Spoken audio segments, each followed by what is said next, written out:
because yes, that dentist. If I'm late to the dentist appointment because of streaming, they're gonna be very mad at me. They might never see me again. There he is, just pig. I'm currently trying to upgrade the app I used to organize all my social media content and cosplay planning to paid accounts so I can get more storage. And their site keeps redirecting me to an open app. Like, I'm trying to give you money, let me. Oh no. Also, Soulmate, good morning. That's very frustrating.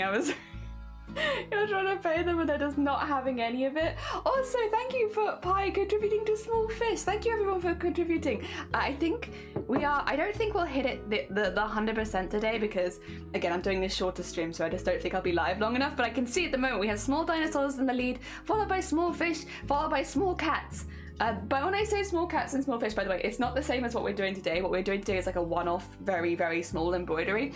What we will be doing when one of them wins is we'll be doing a collection of them in a bigger hoop. So it'll be like lots of little small dinosaurs or lots of little small fish. So yes, that's what that's going to be. Not the same as what we're doing today, where we're doing a teeny, tiny pig. small pig. As far as this weekend goes and stuff that I have done, I've not really been feeling super good this weekend, so I haven't really done very much, to be honest. Been one of those weekends. I did tiny smocking. I did smocking, but much smaller. Small. Here's my teeny tiny smocking. Can you focus? You can? Yeah. I did teeny tiny smocking for fun. I don't know why I did it. I just wasn't feeling very well, and I was like, you know what I want to do? Teeny tiny smocking. It's not for anything. It'll probably go in the bin, but I made it. Did I do anything that isn't for the bin this weekend? Oh, I've been planning out the animation for next month. I have been doing a bit of that, just a little bit, some like vague sketches. I tweeted DM hoping they can help me. Yeah, I mean, you're trying to pay them. Fish supremacy. I believe in fish supremacy. Honestly, I didn't do nothing this weekend either. We were meant to have a food tasting thing this weekend, but unfortunately one of the people doing it had a family emergency, so we were like, no. So we're doing that in a couple weeks instead now, which is still happening, so I'm still happy about that. But yeah, we were meant to do that. In like retrospect though, I wasn't feeling that well this weekend, so it's like, maybe in a couple weekend time I'll feel better and then I'll be able to enjoy it more anyway. So yeah, and it's also not the day before I have a dentist appointment, so I don't have to worry about that. Because like yesterday I was like, I don't want to eat anything sweet, like I'm going to the dentist. Like, I will say, I went to the dentist a few weeks ago. I'm having the other tooth rebuilt from where I smashed it last year. So I kind of know what I'm in for. I've already had it once, now we have it again. But yes. So it doesn't really matter if I eat any sugar or anything, to be honest, because stuff's happened. Oh dear. If it's Melanote, then try on PC. The app wouldn't let me sub when the website did. Oh, is it that? Jelly yeeted the remaining marbles into the sea. I have not. I still have them with the excavator. You leveled up. Oh my god, happy birthday, Somnate. Listen, you can always tell us your birthday. Just don't tell us how old you got. Happy hecking birthday. I hope you had a good one. Did you have a nice weekend? Did you celebrate at all? I hope that you did. It's the app though, you should check it out. Melanote, I can have all my cosplay plans to do list. I think that's the one that Sunkoi uses as well, right? I think quite a few people use it. I like to write things out personally, but that's me, and I get that that's not everyone's cup of tea. I'm a handwriter. I love handwritten lists. I love just handwriting everything, and then I have like a document on my phone with all of the links in it, but then I can like I love writing. I'm not good at words, but I love writing. But that's me. Sad face, keep trying. Oh, thank you for the party. Yeah, for Sunday's birthday. You did. Hell yeah. I had a party Friday, and your brother and nieces came. Just did. I baked birthday buns with cake and hot chocolate and whipped cream. Oh, that's so nice of me. Congratulations on surviving. Yeah. Congratulations. New York to San Francisco, an interstate free disco, the wheels are still on and traffic lights are burning. So if you like to party, come on and move your body. Yeah, happy birthday. I get that. I love doing all of it, but I think keeping it in one place will help me stay on schedule and organized. Very fair. I think it's a really good tool for a lot of people. So yes, Toot Smash. Oh, Tooth Smash, not Toot Smash. was like, what is toot smash?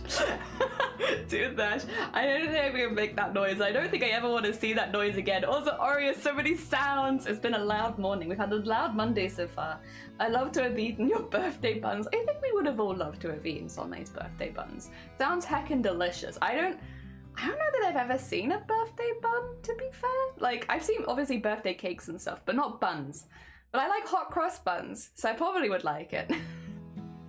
Oh dear. We don't tell the dentist though. We don't tell the dentist I like that. No. I only like sour foods and foods without sugar in them, and yes.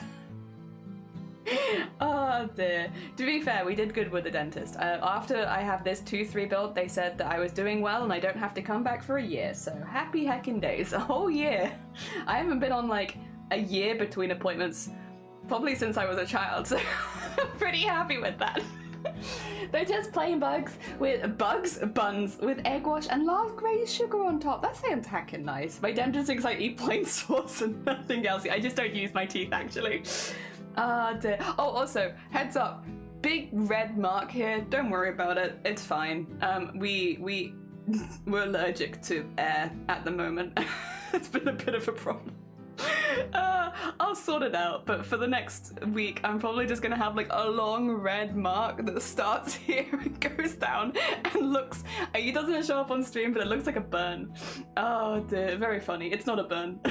It would be a really weird place to get burned. Oh god. They're delicious when newly baked with boa? Oh dear. I'm gonna have to pay for a private appointment when I get back. Sadly, we have to too, unfortunately. Been trying to get registered with the dentist for years. We literally have exactly the same story.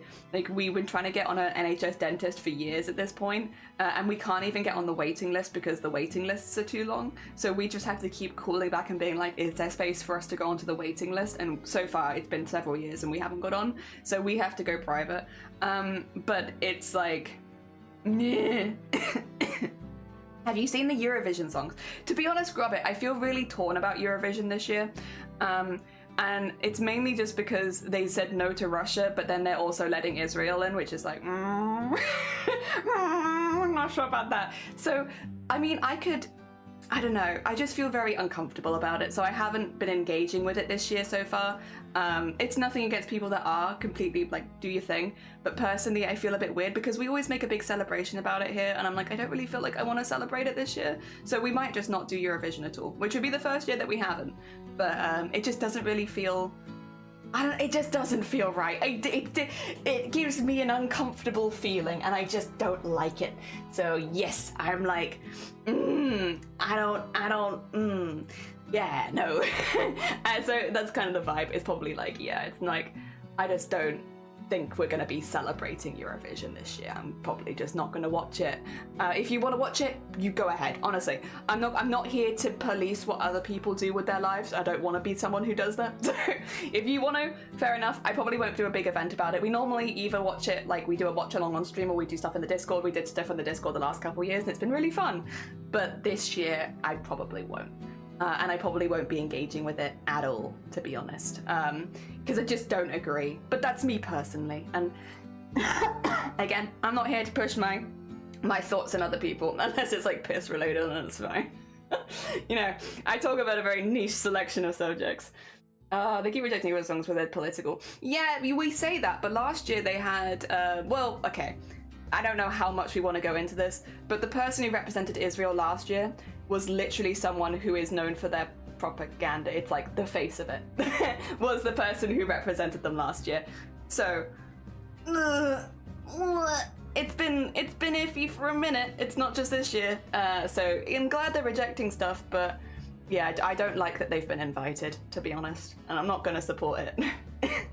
Did make me feel uncomfortable. Like, be consistent at least. Yeah. Speaking of, thank you for the generous donation of piss. I do appreciate it. Also, wait, I got a notification. Oh, it's Small Fish has reached over a quarter of the way there. Hell yeah. Well done, Small Fish community. You're heckin' going. You're heckin' going. Yeah, so that's all happening. Probably not going to do Eurovision. I'll be honest, we got enough going on anyway, so it's not even like I'm going to miss it that much this year.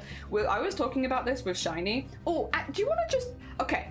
Do you want me to like spill the beans on all the stuff happening this year? Because I was talking about it with Shiny the other day and I was like, I don't know if I've actually talked to anyone about about this because we're taking things really slow and chill right now. So I feel like there's kind of been a vibe for the last few weeks of like, we're just slowly working away at things, chipping away at things. Things are going to change. It's going to change pretty soon. We got beans to be spilling. All right, so it's all going to start. Please don't waste beans. All right, let me just put the beans back in the pot. Don't worry. So it's all going to start in a couple of months. And so for right now, we're safe. We're safe. Everything's chill. Nothing too stressful. You can have the beans. It's your birthday. You deserve the beans. So first of all, next month, we're going to be making another animation. We're going to be making an animation of our goblins. And then the month after that, we're going to be working on getting more of the goblin behind the scenes stuff ready for Chromacore. When Chromacore starts, hopefully by that point, we'll actually have moved upstairs because the room is nearly plastered. We're hoping that in the next couple of months, that's actually going to be finished so that I can move everything up. So there'll be a huge move going everything that's been in storage, everything closets, everything in this room, all going upstairs so we have an actual craft room. Once that's happened, we're effectively going to be streaming every single day for about a month while Chromacore is going on, because I've just kind of decided, you know what, screw it. Like when I'm taking part in Chromacore last year, I didn't have any time outside of that to do anything. So I might as well just commit to a whole month off my schedule. It won't be like a sabathon. I'm going to turn my camera off. I'm going to sleep. I'm going to, you know, do stuff off camera. But I would, now that I have this set up, and hopefully once we've moved upstairs, it'll be even easier. I should be able to show you all of the embroideries I'm doing from start to finish pretty easily. I'm not looking to necessarily compete with them. I'm just wanting to get them done each day. So we'll basically be doing a whole month of streaming. And then after that, we have maybe some potential wedding stuff happening, like altering my wedding dress and getting all of that sorted. Then it's Boobtober. Then it's 1 month until hopefully we're doing our stall, which will mean getting all the final stock stuff done. And then hopefully we'll be doing the stall and then Starlight. And so it's quite an intense. We're safe for like a month, and then we're busy until January. I'm fully booked. I literally have no time. I am fully booked until January. There might be a few sneaky other bits and bobs, like one-off streams, charity events, stuff like that happening within those, which we've already kind of planned. But yes, after this month, I'm just gone. I'm booked till January, sorry. But it's always stuff that I'm excited for. There's crazy planning. It's why when people reach out and they're like, Jelly, can you take part in this event? I'm like, I don't know how to explain, but that I am literally booked up until 2025. I'm so sorry. It's not that I don't like what you're inviting me to. It's not like I wouldn't normally, but I literally have so many commitments at this point that I just can't. Oh dear. So yeah, we're very heckin' planned. I'm very excited. There's a few other bits and bobs happening. I'm hoping to do a Cthulhu for a couple of days here and there with a couple bits and bobs. I'm hoping to do a couple of other bits and bobs with some people off stream, getting some stuff sorted. There's a chance when I do my first stall that I might be manning it with another artist, but I won't tell you who that is yet because we have to plan that, and obviously it's a while till we book that stuff in, so if anything changes in that time, that might not be the case, but there's a chance, which would be really exciting. Yes, there's a lot. Dear. Jelly said, who needs free time? I don't need free time. I'm okay with this. I'm very excited, but it's all stuff that I'm excited for, right? So we're going to be doing an animation next month. I want to do basically some like little lore kind of animations for the goblin family. I know a lot of you are probably not as interested in this, but if you're interested in, I guess, like the animation we did for Iron Mouse back in November, it's going to be very similar vibes to that, but not as intense, like not with the strict deadline. But I wanted to try making something like that because I've kind of decided I don't want to compete in Chromacore seriously. That's not kind of my vibe. But what I want to do is, like last year at the end, they said that seeing my art made them smile. I want to make art that makes people smile. I want to bring something to Chromacore this year that will make people smile. So that's what I'm going to be doing. And I want to make some bits and bobs ahead of time because with embroidery and animation, you do need more time. I can't just do it in a day because it's not physically possible, right? It's too much. But you know, with the practice we've had and the experience that we've had up to this point, I have got some ideas of how we can cut certain parts down and how we can make certain parts a little easier, and I'm excited to give it a go. I want to try writing a little bit of backstory for each of the characters just to help me when I'm actually drawing them, so I get it. I get what I'm doing. And that will probably be, there might be a mixture of that next month, to be fair. I will say throughout the next couple months we will still be working on the cosplay as well. When we hit Chromacore month, we will stop working on the cosplay for a month. And then after that, I have to, at some point I need to alter this wedding dress. So I've scheduled it in then because that's about the only time I can think that I can do it. So we will then have, after Chroma Core, pretty much immediately after Chroma Core, I will probably get the wedding dress sorted and taken in. At that point, I think it'll be safe. I don't want to do it right now because I'm like, you know, what if I gain or lose weight? But at that point, I think if I gain and lose weight, that I don't think it'll be enough, you know? So that'll be happening. And then it's Boobtober, and obviously Boobtober is a lot of my time, so we'll have all of that. Most of the Boobtober planning stuff does happen off stream, but it does mean that it does affect streams because I need to be in places and I need to make sure things are done and stuff like that. So yes, we got all of that. My daily of the year planned out. Yeah, it's all the stuff that I enjoy, so I'm excited about that. And goblins, I love goblins. I'm very excited. I said a PM on Discord. Oh, okay, not urgent. Can wait till after the dentist.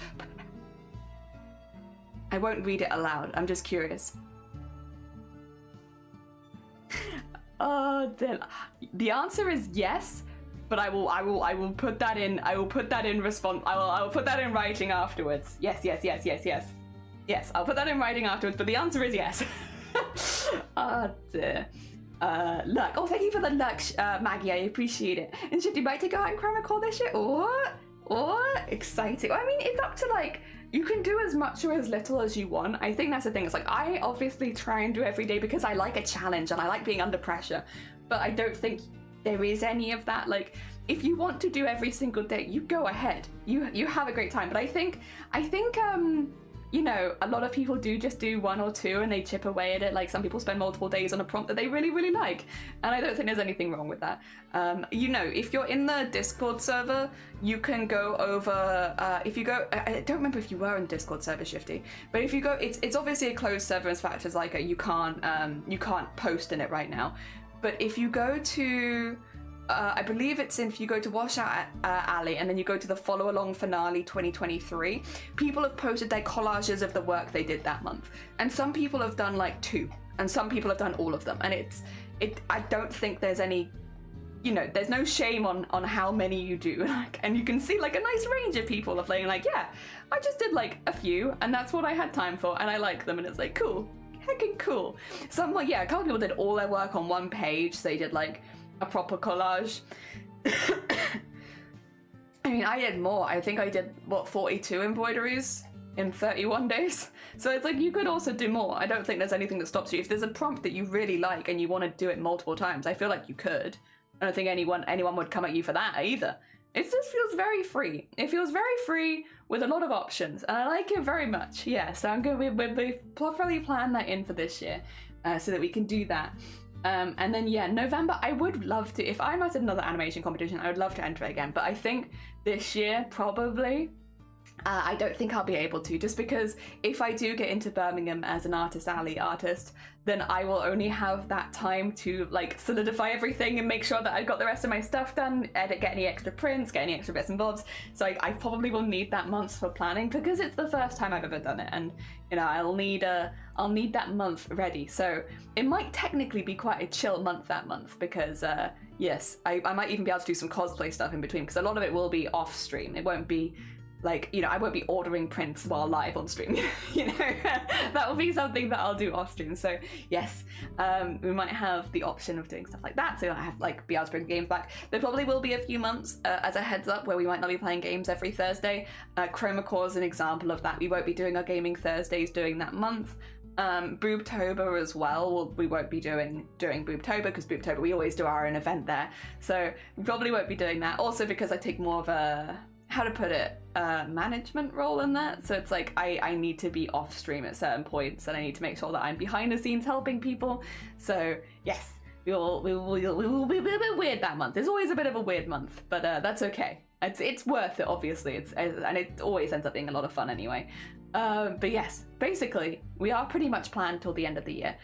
There was one other thing that I have forgotten about, which I remember was on my calendar. It's probably downstairs, to be honest. There is another thing that I'm sure I'm doing in the next few months and I've just completely forgotten.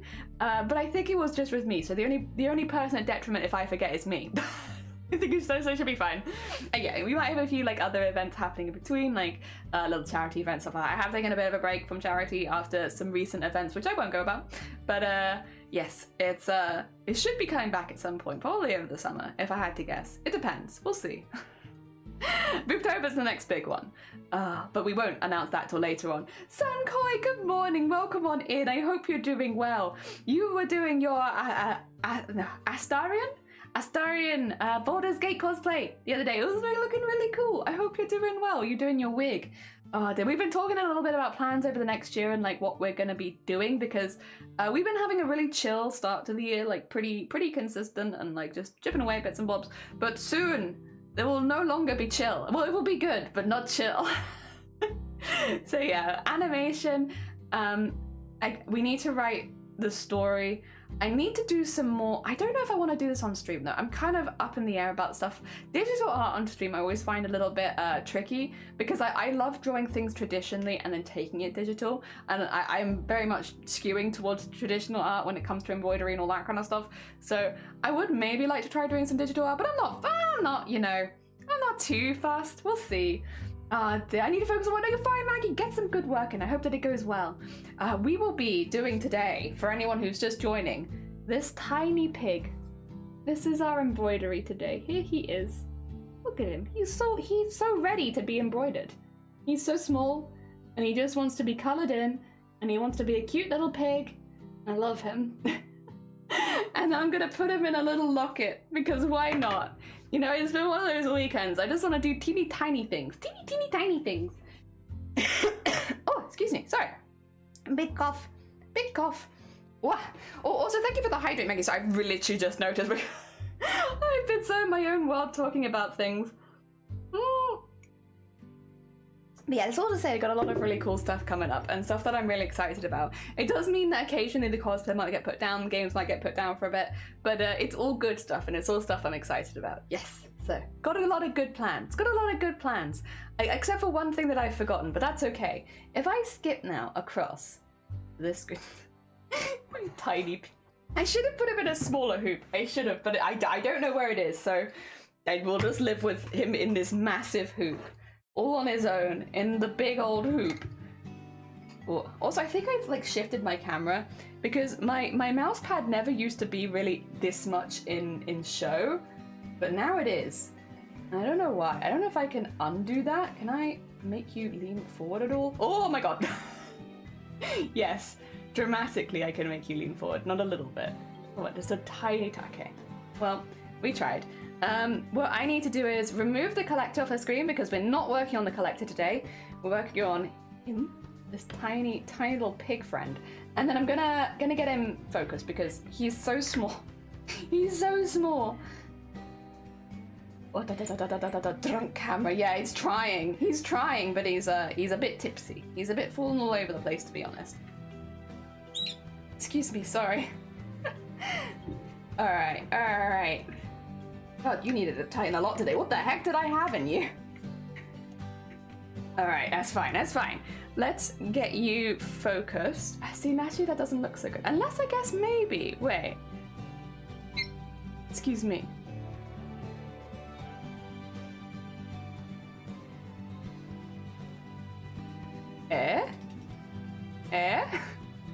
And then, so let me just get my finger here. And then... that looks better. Okay. I think you can see him a little bit better now. Here he is.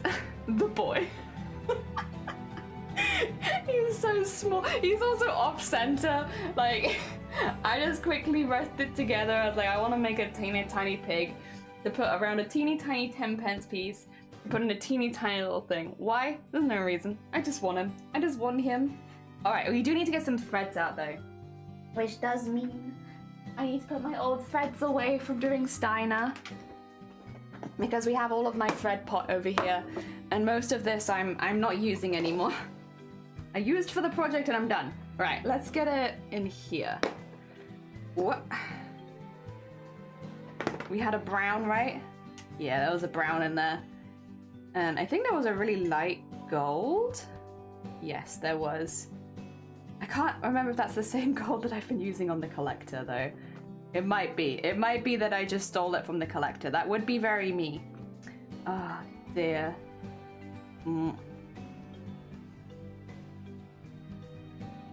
What? What the heck? 2 seconds. Let me just put this down. So you're gonna get a lot of arm in your face right here. You don't deserve it, but I don't know what I've done. There's 2 pieces of very similar colored thread here, and I can't tell the difference. All right, I think that's the gold, and that means I think that this is the brown. Okay, put that in with there. Yeah, get off me. Get off me. Get that in there. There you go. I bought a cross-stitch pan with lots of different lavender. Now I just have to buy cross-stitch cloth and embroidery yarn. Oh, exciting! I hope you have a really good time with it. I hope you enjoy yourself and it's nice and relaxing and you get like a lovely final product. Hell yeah. I hope it goes really good. That's very heckin' exciting. A new embroidery project, very exciting. Am I biased? Maybe. Maybe just a little bit, but it is very exciting. Alright, we got some... Yeah, this is for this one. Okay. I remember. I know where I put my stuff. I probably do need to get out. Is it a bit boring to just do the pig in pink and make him a little pink pig? Because I really like pink. I like pink, I like blue. I do seem to be doing everything in pink and blue recently, but I really like pink and blue. So what if... Oh wait, actually, before I undo that, let me just get this gold that I put to one side. I'll just put it in here. It might technically be the one that I've been using on the collector, but yeah, I'll never know. I'll never know.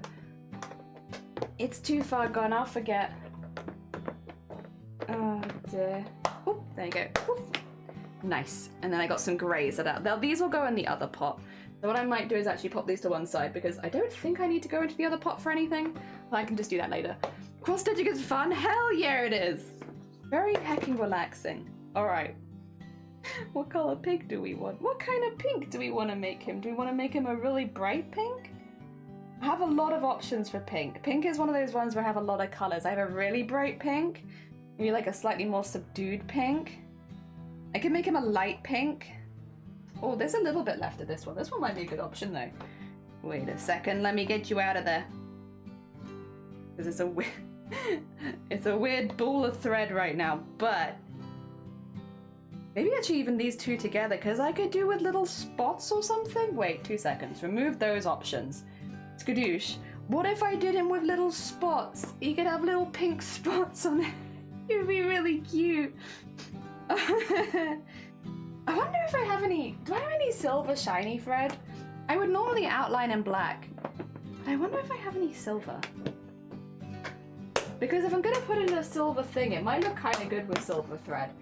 I think I have the stuff that I got off eBay, but I don't know if I want to use that because I kind of was thinking to use that for the collector. I think there is silver thread in here. Ooh, it's tempting, but I probably shouldn't. But it is tempting. I mean, I could see it as an opportunity to learn and practice with some of these. Maybe. I think a more peachy pink than a cool toned one. Oh, let me hold these up to the camera really quickly because my camera's going to be lying to you. These were the this pink. Please focus. Please, camera. Please. No. And then this was the pink I was looking at for the spots. So like, I guess they're kind of peachy pink, you think? Sort of peachy? Yeah, unfortunately my real camera, very different. Oh dear. Oh, hi, Neo, hi, and Samuel, yo, you're back right here. Welcome on in, I hope you're doing well. Thank you for popping into the YouTube. My Coco has a gold work. Day session last weekend, it was awesome. Oh wait, did you go to it? Oh, nice. Hell yeah. Oh, I hope you had a really good time. I hope you made something really, really cool. Check live stream chat. I could consider it. I could consider checking. Oh my god. Oh my god. Wait, Somni, I love her. Oh my god. Heck. Wait, I need to show you. Look. Look, Somni. Ignore the Mr. Blobby dinosaur. Look what Somni did there. Oh my god. Yeah, I like that. Hey, nice. Oh, they're gonna be doing it again. Cool, a pig with pig spots sounds like a great piggy. Yeah, I love them. Thank you, Someday. I love them. So cute. Oh dear. Oh my god, wait. And first of all, let me put... Is there like a green heart? I want to use green heart. I want a little green heart for a green goblin. Yes. But then also I'll put my heart on there because I also love it. Also, Nephero, come on in. I hope you're doing well. Good morning. What have I done for the day now? I gotta go to work. Work! Oh no. I'm glad I said it aloud because otherwise I don't know if I would have known what you meant. Work. Gotta go to work. Good luck with work. I hope that it goes well. That was last month I learned gold work, then fractured my... That's a very good point, actually, yeah. Oh, gold work is beautiful. It is. I would love to get good at gold work. It obviously takes a lot of practice, but I'd love to one day, because it's so pretty. What a great hecking goblin. A very good bean. Oh, dear. I love how the colouring is not within the lines. I would never be able to do that, but I like the look. I like it too. It's just such a good vibe, especially for like a little artist vibe. I love it. I love it. Thank you so much. All right, we're gonna take this one strand at a time. Two strands for now, actually. Is 2 strands too many, do you think? We'll do 2 strands. If it's too many, I can always unpick it. Hello, also, New York, welcome on in. We are making this tiny, tiny pig. I wanted to make a teeny, tiny embroidery today. So here we are, making a teeny, teeny, tiny pig. I say that, although I have absolutely butchered this thread. Oh my god. No, no, no. There's like so many knots in it. What the heck happened? Why are you like this? Why are you so angry? Oh lord. Okay, well we pretend that never happened. Nobody saw anything. Don't tell on me. Oh dear. Oh, where's the needle? Oh, there it is. Sorry, excuse my whole arm coming over. Dear luck. Oh no, you're fine. Good luck with school. I hope it goes well, Anime. I was about to ask if it was a pig or possibly a bat. Yeah, true actually, because bats have those little noses too. Now this one is a little piggy though. I'm a big fan of pigs. I like bats too, though. To be fair, I just kind of like animals. Actually, this might not be a very high level. I just like animals. I just think they're all very cool. There we go. There's not really any particular symbolism, by the way, behind it being a pig. I just didn't want to pick a cat, a dinosaur, or a fish. Because I didn't want to accidentally show any bias to any of them when we're currently having a vote. So I was like, pig feels pretty safe. So I'll do pig. That's the only reason, because my first thought was something else, and I was like, I can't do that. We're having a vote right now. It's not allowed. It's Waddles. Oh! It is Waddles from Gravity Falls. It wasn't Waddles until just a second ago when you said that, and it is now Waddles. Right you are, Grobbit. Oh, should I really be using this hoop? This feels like a really stupid idea. It's such a big hoop for such a tiny thing. I don't know. Like, the fabric just doesn't feel... Okay, no, I don't like the tension of the fabric. Get ready for me to complain now for like the next half an hour about the tension of the fabric. It's just not high enough. I'm not happy. It's not tense enough. Let me see if I can find a smaller hoop. I probably do have some smaller hoops around. They're just probably more like display hoops. I don't know if that's gonna be very good. Can I use this one? It's still got its blue stuff on. This poll last time? Yeah, it's in the channel points. You can vote on the next thing. Next thing is votable.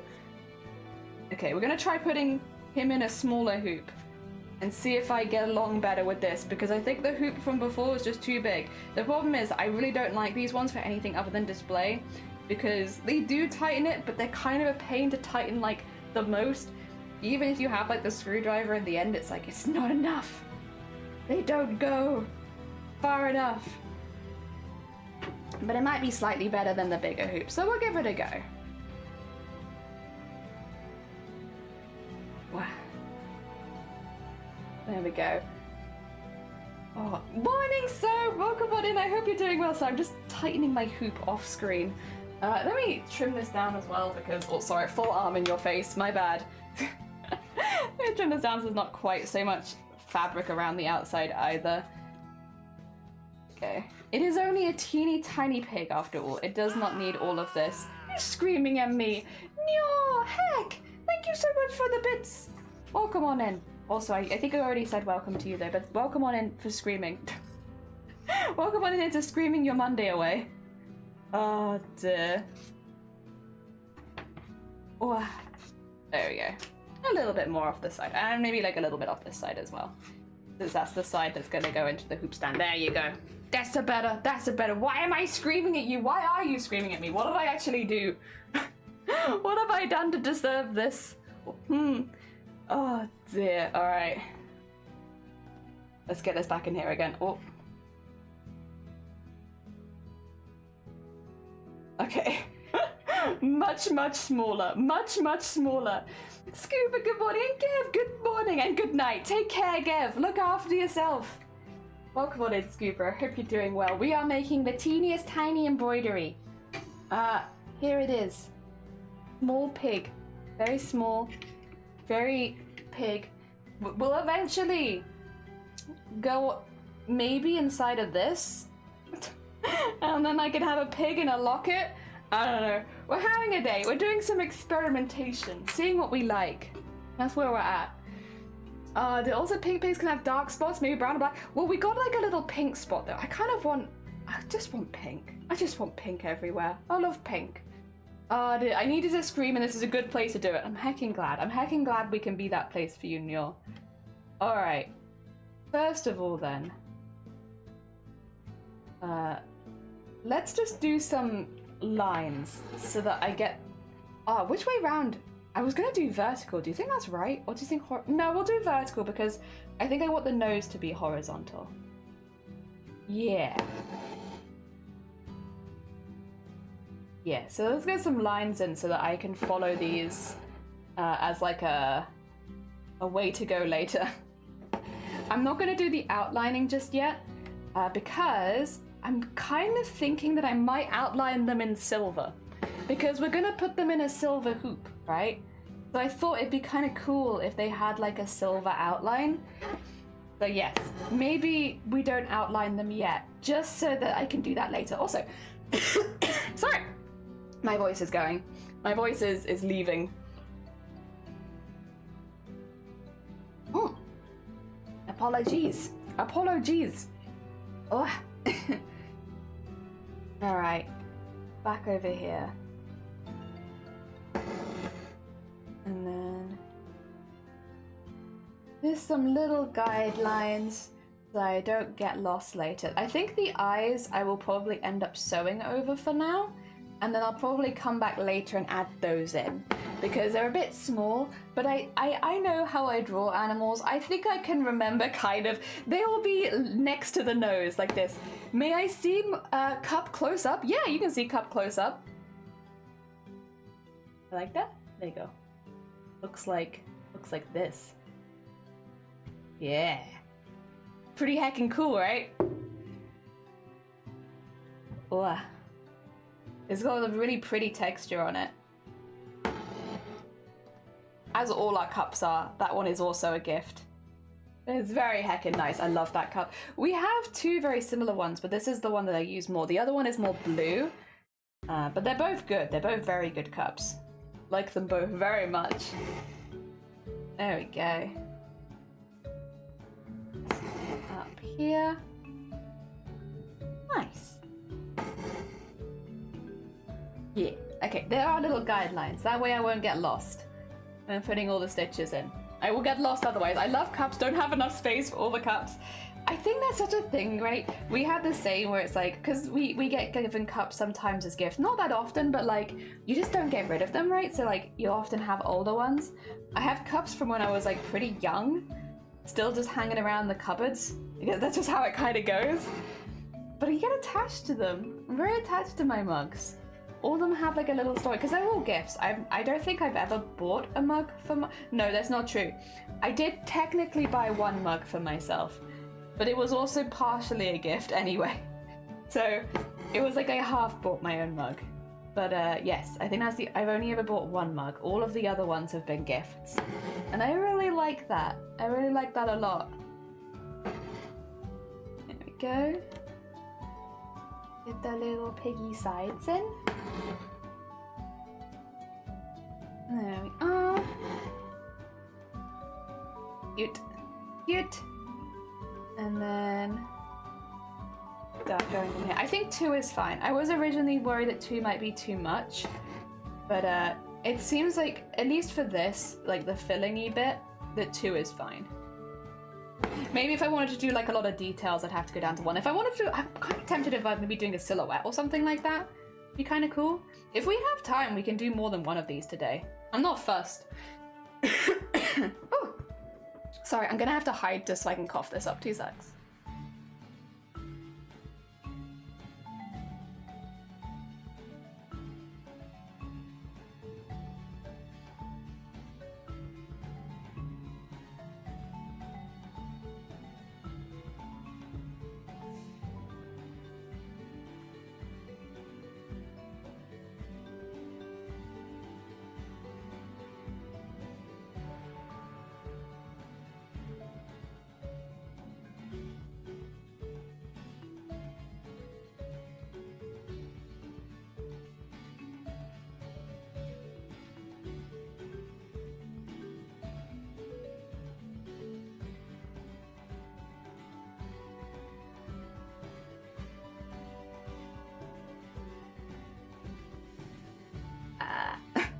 Sorry about that. Oh dear. Okay, we're back. Oh my god. My god, every morning I hit like a point at some point in the day where I just like have to cough up everything in my lungs. It's like, oh, here it comes.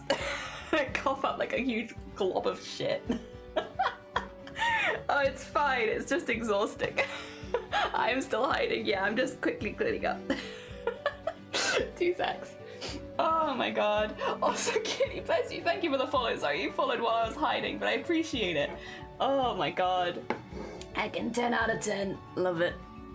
The grim. You know, I have to make sure as a Twitch streamer that I don't do anything parasocial, so I have to tell you at least one gross thing I do every single day. so that nobody likes me too much. Ah, dear. Also, Sungoats almost gifted us a mug too because they saw we had too many mugs, but it came with 6 more mugs. Oh no. But like, I see what they were thinking. It was kind of big brain idea. Even if the execution, yeah, like great idea, terrible execution, yeah. It was a big smart idea. Excuse me. Yeah.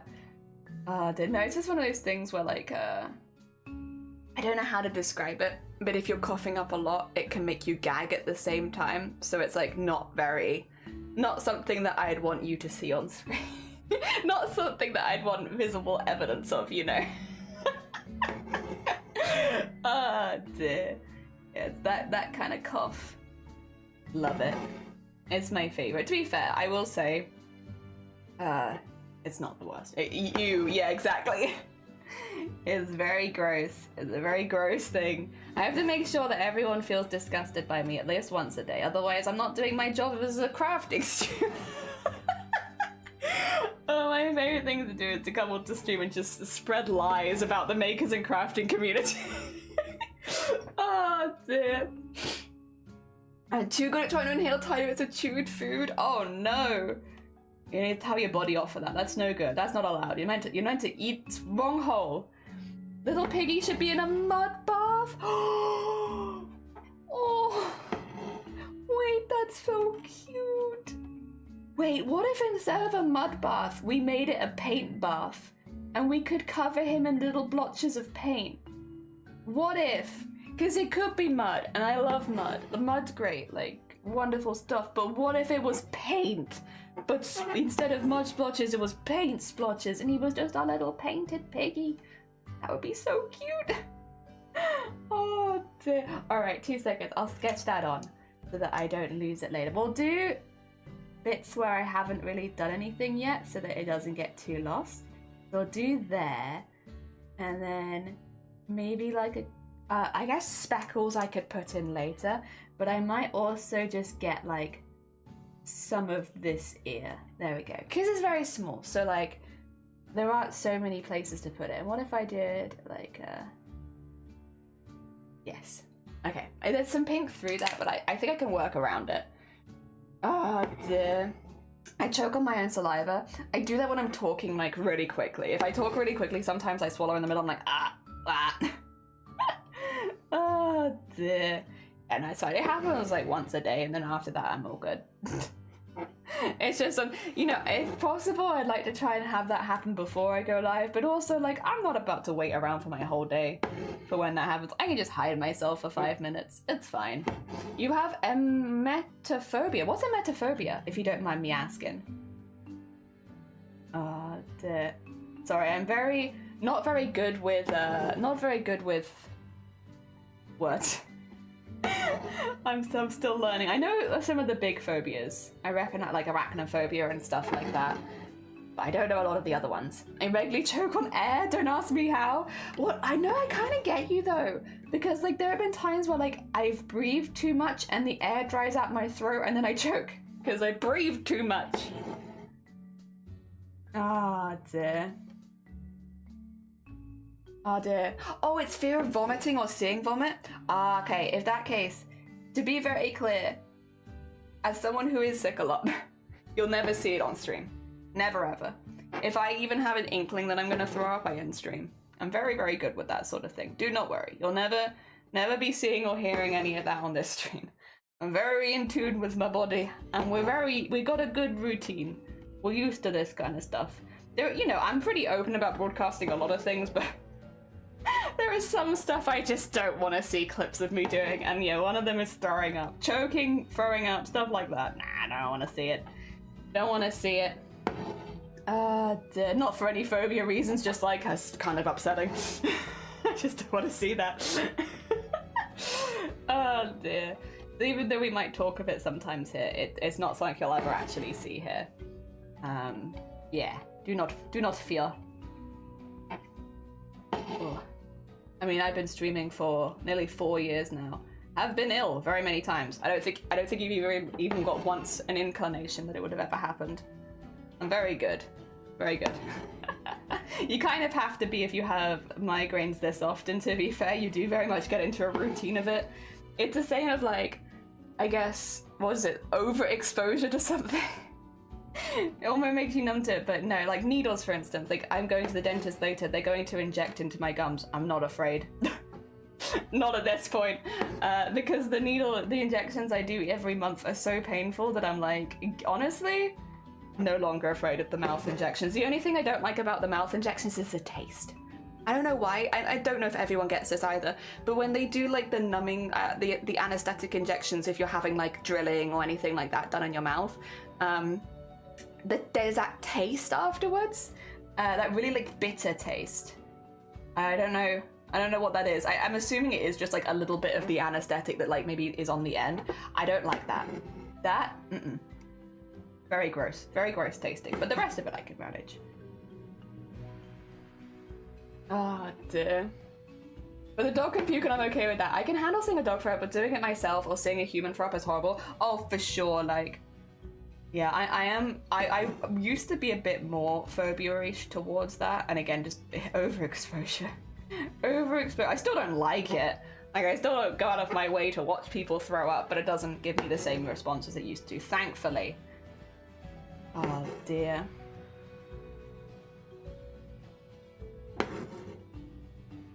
That being said, I wouldn't necessarily recommend overexposure as a good form of therapy in this particular case. It's just it's an unfortunate circumstance with a silver lining. I wouldn't recommend it, that's for sure.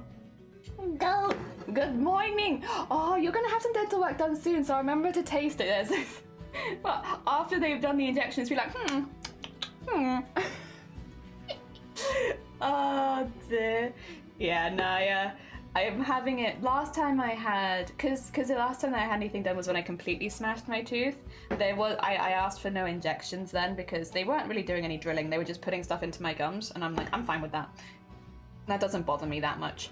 But this time, because they're having to go between the teeth, they've said that they probably want to do anesthetic, and I'm like, okay, I'll relent. I just don't like having my mouth numbed. It's also like annoying to not be able to eat straight afterwards, because I don't eat before I go to the dentist to make sure that well, I mean, I eat in the day, but like I don't eat like directly before, and I get hungry really quickly. So I want to eat after going to the dentist. Also, one of the dentists we go to, it's not right next to, but if you're walking to the car park from the dentist, which is what we do, there is like a burger van there, which means you leave the dentist, you can kind of smell burgers. And it's like, I want a burger. I want a burger, but I can't because I've just had my mouth numbed, which means I'm not allowed to eat a burger. And it's very mean. It's very mean. How dare you? I mean, they're not setting up directly outside of the dentist or anything.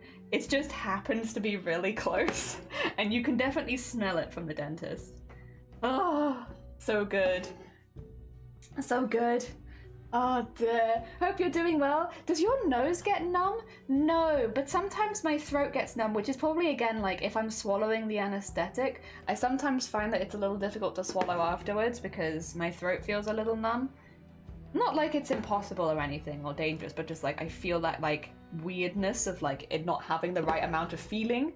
Which boiga? Like a bug? Boiga van boiga. Oh dear, well you could eat, it'd just be really messy though. Oh, our dentist tells you that you're not allowed to eat because they're like, you might bite your tongue and stuff, and it's like, oh okay. Our one is like, don't you dare be eating after I've given you the anesthetic. Not allowed, because you might bite your tongue or your cheek and you might not realise. So our dentist is just like, nope, nope, nope. I mean, I guess technically I'm an adult and they can't stop me, but I also kind of respect my dentist. And so if my dentist says no, I tend to listen to them. Ah, dear. There we are. Last time I remember my nose getting numb when they injected from the front. Oh, interesting. I haven't had that yet, but I'll keep an eye out for it later, see if it happens then. I don't know if it will though, because the bit that they're doing is like right back here. So like, I don't know if I'll get it, like, don't know if it'd get up to my nose from like here. But I'll keep I'll try. I'm not doing anything else, am I? I'm just lying there. So like, while I'm lying there, I'll be like, can I feel my nose right now? Oh dear. So you've to before? No, like, it's difficult, right? But yeah, I think normally you'd eat and then you just like brush your teeth and stuff like that. But no, I just don't eat before. I don't know why, I just can't do it. Can't do it. Maybe it's because I get anxious still and I just don't notice, but I can't eat right before the dentist. Just doesn't feel right to me. Too anxious to eat right after anesthetic in my mouth. Biting my tongue on cheap is not an option, yeah. Like, you gotta be careful. Treat it like wine tasting. Yeah, they're gonna inject my mouth and I'm like, oh yeah, no, I get that. I'm getting, you know, hints of nose going numb. To be fair, the last time I did get an injection wasn't last year, it was the year before. And apparently, so I don't know what they did, and I've only had this happen one time. But they went to do the first injection, and I normally need a couple of injections. I'm normally not a one injection lady. I'm normally a couple.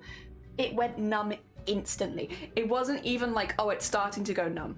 I don't know what they did, but they put the needle in and it just felt like my jaw just went, and I was like, what have you done? Why is it not, what did you put in me? They were like, do you want another one? And I was like, I can't feel anything. And they were like, already? And I was like, no, you've just completely numbed it. And the dentist looked really pleased with herself. And I was like, okay, well, fair enough. It does seem really easy. But apparently later she said that there are like, apparently, again, I'm taking this from her because I'm not a dentist, but apparently there are points in the jaw where there are like little nerve clusters, and if you happen to inject into one of those, it will immediately send you numb, and it just saves you a lot of time because we didn't have to worry about it unnumbing. It took forever to unnumb. And it was only one injection. I was numb for most of the day, so it was nice and easy job for her because she was like, oh, one and done, and you're gonna be fine now for the rest of everything. Great. But yeah, no, apparently if you get really lucky, they can hit a point, and it's basically as soon as the needle hits it, you go immediately numb. And yeah, that's what happened last time.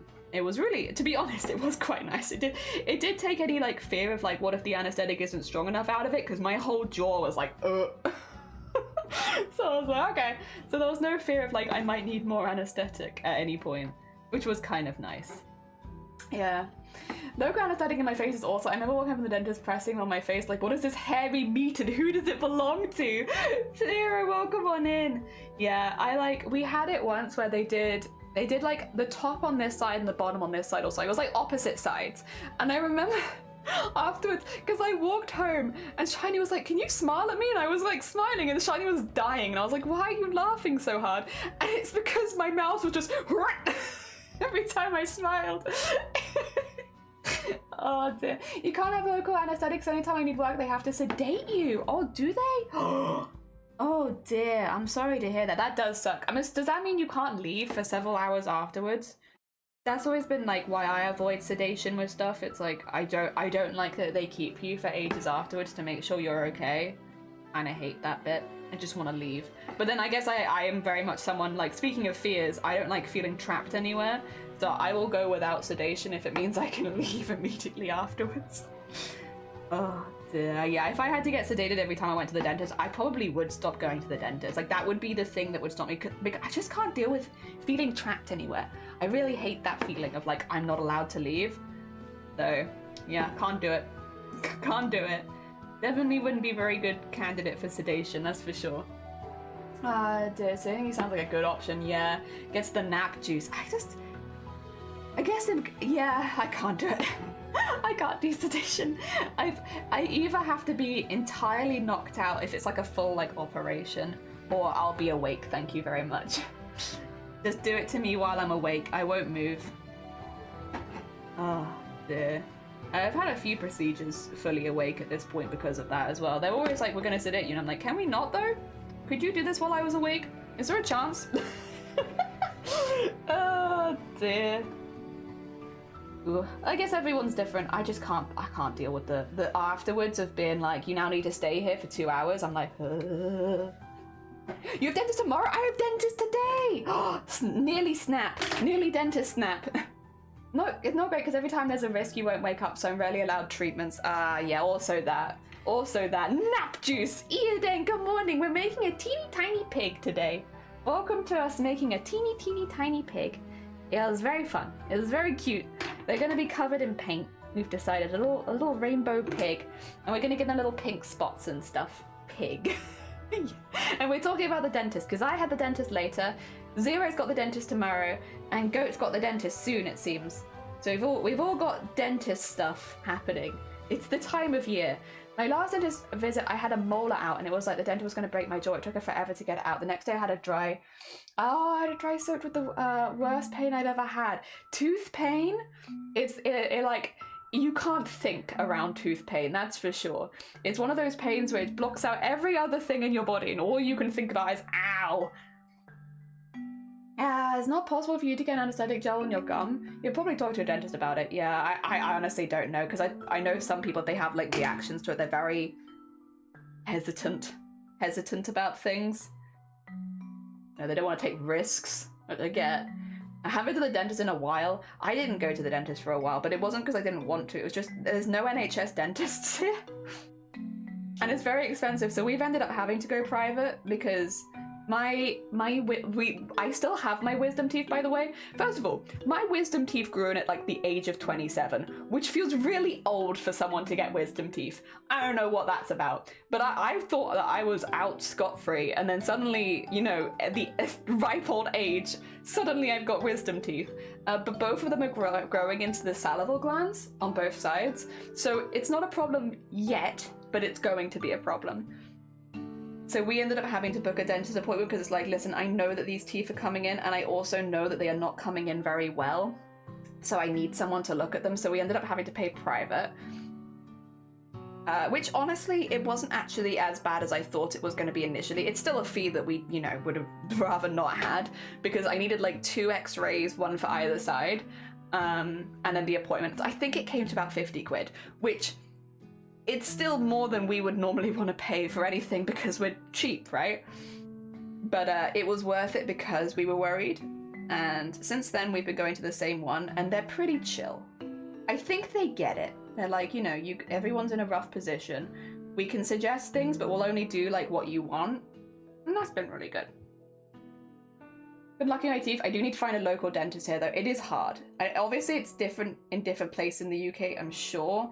Here, we can't even get on a wait list for a local dentist because the wait lists are full. So it's like, we can't even start waiting for an NHS dentist here. Yet. Whereas part of the dentist, they have a TV on in the ceiling which plays daytime TV! Oh my god. Oh dear. I'll be honest, whenever I'm in the dentist, I would kind of like that, because the one thing that makes, like, I'm pretty good, to be honest, these days. I used to be much more afraid of the dentist, and these days I'm okay. But because I found a good dentist that I like, I think. But one of the things that I'm always trying to do when I'm lying down there I'm trying not to make eye contact with them. But I don't like closing my eyes, because then I think whenever I close my eyes, like, I look stressed out, and people are like, are you okay? Are you doing okay? We can stop. And it's like, no, I've just closed my eyes, but I look stressed out because I'm trying not to open them. But then when I have my eyes open, I'm trying not to make eye contact with any of the people working in my mouth. Oh dear. It's just like, yes. Yeah, that's what I'm doing most of the time. I'm just there like this, trying very hard when they're moving around to like not be making eye contact with any of them. Because it's awkward. It's awkward. I don't want to make eye contact with you when you're like arm deep in my mouth. Like, no. Like, you're lovely. All the people that, you know, work in the center that I've been to have been really nice. I just don't want to make eye contact with you. Oh, God. So yeah, that's what I'm doing most of my appointment. I'm just trying really hard not to look at them. They got 3 wisdom teeth, 2 crooked and 1 nice, and 1 just never turned up. Yeah, every time I go in, they're like, oh, it's so odd that you only have 2, and it's like, listen here, I don't want to grow anymore. I didn't even want to grow 2. We're dealing with what we have here. The ground age redacted, my wisdom teeth still hasn't come through, and you're still very unwise. I think, honestly, though, the wisest decision your body could make is to not grow wisdom teeth. Because wisdom teeth are weaker than the rest of your teeth anyway. They're not strong teeth. It's not like you need them. Like, and most of the time, our mouths don't fit them properly anyway, and they grow in weird. So, like, honestly, I would actually say it's probably your body is wiser if it's not growing you wisdom teeth. Because wisdom teeth kind of just suck. I have a very dry mouth because medicines and my dentist have me coming every 6 months, and that's worked well. I haven't had holes in 1.5 years. Hey, congratulations! I was on 6 months for a while, and then at the last appointment they put me on 9 months because they were like happy with how things are going. And then the last appointment I had last month, which is why I'm having this one fixed now, they were like, after you have that fixed, we won't need to see you for a year. And I was like, because I haven't had that long between appointments since I was actually a child. So we're slowly getting there. I do have little holies in my mouth, little teeny tiny ones. My main issue is that my front, again, I won't go too much into it because I don't want to upset anyone, but because of like throwing up and stuff, the first 6 teeth in my mouth, so from canine to canine, the back of them is just eroded. Because when you throw up, it goes over the top of your mouth and then comes out. So it consistently washes against the back of your teeth. So for someone like me who has chronic migraines, who throws up an awful lot, a lot more than the average person, it does erode your teeth. And I'm 7 years in now. So they have to take pictures of these every time and cover them and stuff like that to make sure that it's not going too quickly, because obviously that's my front 6 teeth. You know, I can't, losing them suddenly would be make things difficult, that's for sure. So we have to keep a really close eye on those. But they said that last time they were quite happy with how, like, you know, they are degrading. We're very, I like them, they don't sugarcoat it, but it's like, you know, it's not too fast. Gives me plenty of time to decide what teeth I want there instead. What would I like instead of my regular teeth when those teeth come out? I get 6, but they might not all come out at the same time, so, you know. I have to coordinate them down the road. Ah, dear. People think I go to the, people think I'm scared of dentists because I don't go. I'm not afraid, I just don't want to go to severe anger issues. One of them calls me a naughty girl again, I might commit. They called you a naughty, oh my god. Thing is though, we're different people. I'd probably cry. If I went to the dentist and they said I'd been a naughty girl, they would have me just crying on the floor. How dare you?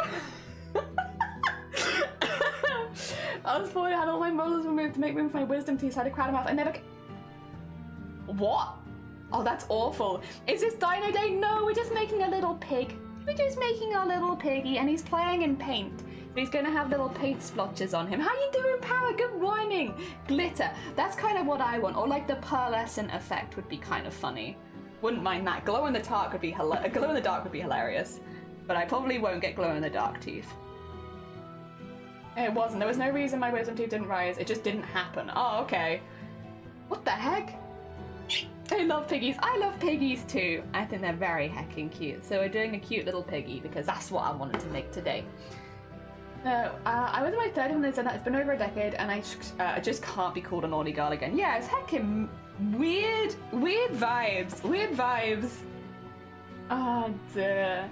Had to remove the molars, otherwise they wouldn't give me braces to move. Oh, God. I'm sorry, that's very sucky that that's happened, though. It's really sucky. What the heck? Thank you for the hick. Oh, dear. Yeah, I was very lucky when I had braces. At that point, like, they didn't have to remove any teeth or anything like that. I think we had to wait for a couple baby teeth to come out, and that was about it. Generally, we did pretty well with those. My teeth did settle, like, a little bit, but it's comparatively to what it was, because what I had was, well, your molar, like, my molars, your canine were, like, really high and, like, sticking out, so they were catching. Like, if I was to hit my mouth on anything, it'd catch very easily. So they took them back down again. And they've evened out the front, which is nice. It's not perfect, but it's like much better than it would have been. But then my front 6 teeth, I'm gonna lose them anyway. So oh, dear. Well, hopefully no time soon though. Hopefully no time soon. I hope that I have time, because I haven't fully made a decision on what I want yet anyway. So it'd be a shame if I had to have them out already when I haven't even decided what I want to replace them with yet. Nor made the full fund, because I know it's going to cost a bit of money. I need to put get my teeth fund a bit higher first. And then I can have them out. But no, to be fair though, the dentist said that it was going along very well, and they weren't too concerned for the short term, which is nice. Because we had been a little concerned a couple years ago, but that's only because I hadn't been to a dentist for a few years, right? So we didn't know how quickly they would degrade. So they were like, Also, they told me to stop biting my needles, which I have stopped doing. Did you guys notice that I don't bite these anymore? My dentist was like, stop putting pins in your mouth. I can see that you're biting them. And it's like, ugh. So I stopped doing that. Oh dear. Nice. I bought a pink X's tea decoration. It has a crown, a feather bow, and I call it Persephone because she's a pretty girl. I've also had all my wisdoms removed, including the extra ones, because I had nearly a third set of teeth, which I thought was impossible. Some people do grow more teeth, and some people do grow less teeth. I know people, I don't know anyone who's grown, I guess except you now, who's grown extra teeth, but I know people that just never grown a tooth. Like a tooth's fallen out, and they just, like a baby tooth, and then they've just never grown the adult one. Very odd, very odd. If we don't have enough teeth, son, we'll be able to get our names engraved and printed on the fake teeth. I don't know about that one. Also, Jason, good morning. You have extra teeth, and some of my teeth are 30. Really? That's very heckin' cool. I had, no, I just had the 2 wisdoms, and that's about it. And the 2 wisdoms suck anyway. I'm getting rid of them. Is this a friend or is this food? This is a friend. He's covered in paint, so you probably wouldn't want to eat him. He's probably got some toxic paint on his skin, so not for eating. I hope you're doing well. We're doing a really small embroidery today. We're talking about the dentist because I'm going to the dentist later, and Zero's going to the dentist tomorrow, and Goat's going to the dentist soon, and other people are trying to plan their dentist visits. A lot of dentist vibes going on today. So we've been talking about the dentist. Yes. There we are. Yeah, no, I'm going later to have the tooth where I smashed it last year. I smashed 2 of them, but one of them was much worse. So the one that was worse we fixed, but we didn't touch the other one yet because they were right next to each other, so it would have been difficult to fix them both at the same time since the tooth doesn't solidify immediately and had to be checked after a few weeks anyway. So they left it, and we left it for a year, and now we're going to fix up the other one as well. So, and then finally everything would have been fixed after the teeth smashing accident last year. Finally, we've nearly fixed everything. That'll be nice. It's taken a minute, but we got there. We got there. Oh dear. Also, if I may, if anyone's having teeth removed, can I have them? It's not weird. Okay, it's a bit weird. I want to set a jewelry reveal teeth. I don't know if I'll be able to give you my teeth. I might be able to, but it might be a little tricky because mine are like, again, they're probably just gonna snap off. I like one day, but because I rode from the top down, I imagine that the majority of the tooth won't be there by the time that I have them removed. I mean, if I do, then you can have them. I mean, I don't want them. I want new teeth. I don't want my old ones. I want my fancy new ones. If they give them me, you can have them. But I don't know if it will be that kind of situation where I will actually get them. You know? One of those. Oh dear, you're getting a deep, oh, you're having deep clean? Oh, fancy clean teeth. Oh my god, I'm not allowed to have deep clean because I guess everyone has different problems with their teeth, right? The problems with my teeth mean absolutely not. None of that deep cleaning for you, Missy, and it's like, there. What if I want my teeth to be super duper clean? What then, huh? Ah, dear. You rock eating. Yeah, my rock eating adventures are nearly finally over. I have to wear a guard at night because it makes you grind your teeth. 2 of them broke in half before I got the guard. Oh no. Do I get hold of an animal skull? Yeah. Animals generally have some teeth in there. My friend said that hers kind of breaking, I can have her too, but there is one of my kids' baby teeth. I just, you know, put some teeth. Need a few teeth here and there. I mean, yeah, I don't need them. But the only problem is I don't know if they're going to come out properly in one piece. They might be very broken. They might not be very good. I'm keeping kids' teeth is a weird tradition. Like, my mum made me keep all my sons as based on the start of, yeah, I think it's a little odd, but I'm also not a parent, so it's like I don't know the mindset of wanting to keep things like that because I've never had offspring, so I don't know. Maybe there's a reason. Maybe if I ever have a kid, I'll know that reason, but right now I don't really get it. You're a current day tooth fairy? Oh yeah, you're paying me for my teeth? My teeth are probably very cheap, to be fair. They're not very good. I would not make very much good money off of my teeth. It would be like, yeah, you know, I pay you to take them off my hands. Keeping their hair and umbilical cord, and I'm like, why? Yeah, it's like, I'll be honest, it's each to their own. Whatever makes you happy, because to be honest, I don't have enough energy in my body to judge. It's whatever makes you happy, as long as you're not hurting anyone else fair. Personally, would I collect teeth? Probably not. I'd probably lose them and then scare myself down the line. It doesn't seem like a good idea. But, like, if you want to, fair enough. I'm not here to judge. You enjoy your heckin' teeth. Oh dear. Need to buy small toothbrushes to clean with between my teeth? Yeah. My dentist recommended me get a children's toothbrush, like a baby toothbrush, because the wisdom teeth are so high, I can't get there with like any of the short brushes or like a regular toothbrush. So I have like a really like small toothbrush that's used for babies that I use to brush specifically my wisdom teeth on both sides. Because yeah, I just, there's no other way to get to them. And yeah. That way, I still can't brush it fully, unfortunately. On one side, at least, it's a bit difficult. But I give it my best shot. I've been trying. An effort has been made to try and brush the whole tooth. It's just difficult. It's hiding. It's hard to get there. All right, let's do some little pink spots on him. Because, or her, I haven't really decided. Them, they get little pink spots. Because they're a cute little piggy. And cute little piggies have adorable little pink spots, and brown spots, and white spots, or a mixture of all 3, but I'm just using pink. For me, it'll just be little pink spots.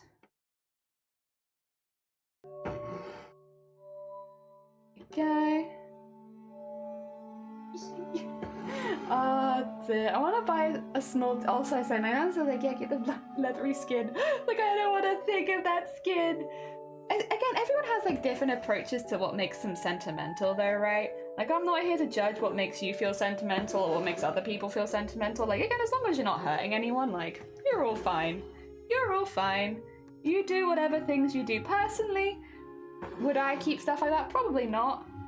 But then again, I've not been in that position, so it's difficult to say when it's like I've not been in the position of being like, would you keep it? It's like, I don't know, I've never had it. But yeah. There we go. Little pink spots for our piggy. Oh dear, very heckin' cute. And then I'm gonna give him a pink nose. There we go. Ah dear. Is this piggy for something specific or just an idea you had? Well, I wanted to try making a really small embroidery, and I didn't want to use dinosaurs, fish, or cats, because I didn't want to accidentally sway the vote that's happening in the channel points right now. So I was like, what other animals do I like that are not dinosaurs, fish, and cats? I like pigs, and that's why I did a pig. It's not for anything super specific. I just wanted to see how small of an embroidery we can do. and like see if it looks good, you know? And if it doesn't look good, that's fine. That's fine. We're giving it a little experiment. That's kind of the vibes. I just didn't want to pick fish or like anything that people are voting on, because again, like if I then came on and did like a small cat, people might be like, oh, we all need to vote for small cats. It's like, no, I like all of them. You vote for whatever you like the most. So yes, I'm doing a little piggy because I like pigs, and pigs is not up for votes. So yes, we're doing a little piggy. And I don't know, I grew up not like super around pigs, but there were like, so where I grew up there was a lot of trees. I grew up in a forest, and we also had like a lot of free roaming animals. So you'd have like horses, cows. They weren't in fields or pens, they just wander around, right?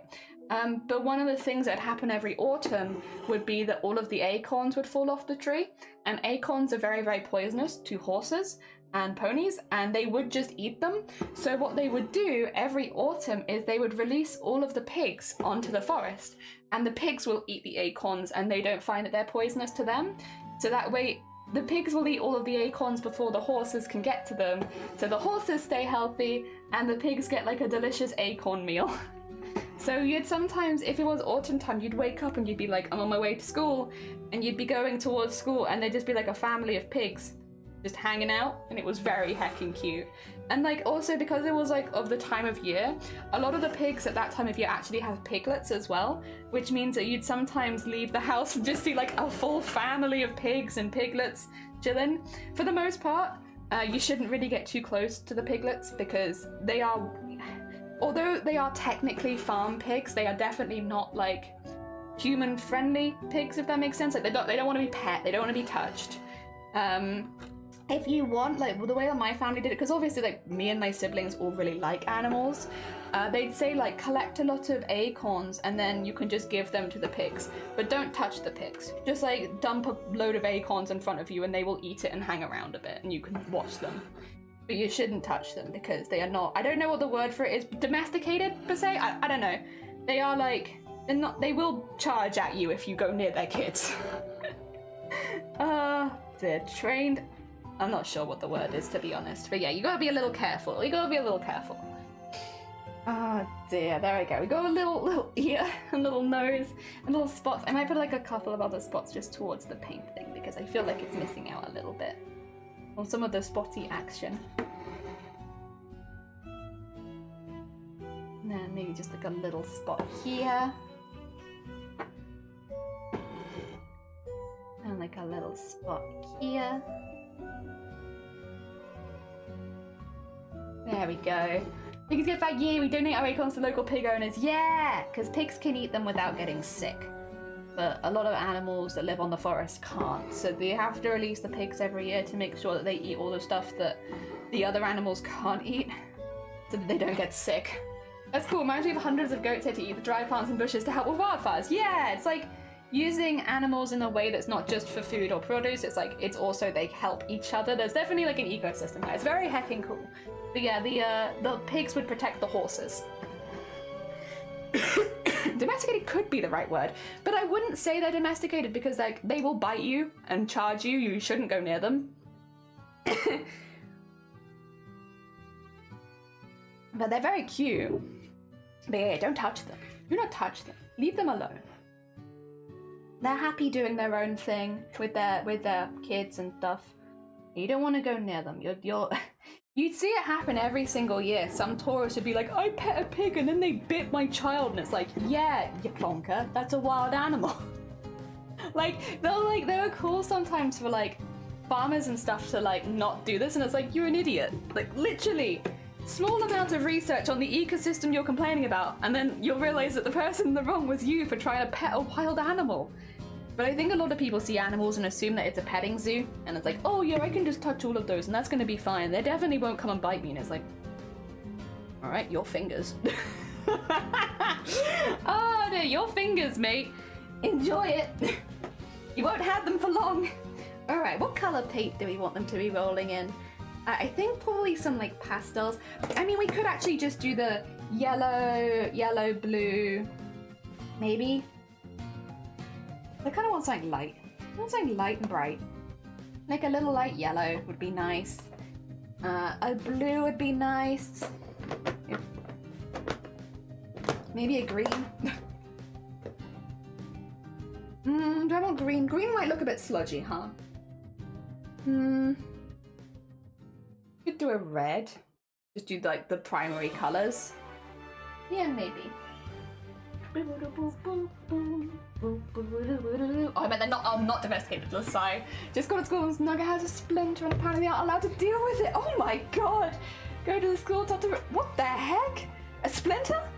Oh Jesus! Lord, that's well, that's a little frustrating. They can't deal with the what? Oh my god. Obviously, I get that it's probably not their fault specifically. Like, if these are the rules, there's like, you know, I get why they can't change them. But like, it does seem a little silly from an outsider's perspective. It's like, why? It's a splinter. Just take it out. She'll be fine. Like, I'll take it out. He'll be fine. Like, what do you do? Like, would you? Also, sorry, sudden thought. Did you just leave it in there and like let it get worse? What? Wait a minute. Because, like, I remember, like, kids would get, like, gravel stuck in wounds and, like, yeah, splinters, bits and bobs. Would they just leave them in now because they can't take them out? Because, like, especially in primary school, like, one of the main things a school nurse would do would be taking, like, bits and bobs out of cuts to make sure there wasn't dirt in people's wounds. Like, what the heck? Oh, dear. Such silly rules. Yeah, there's probably a reason.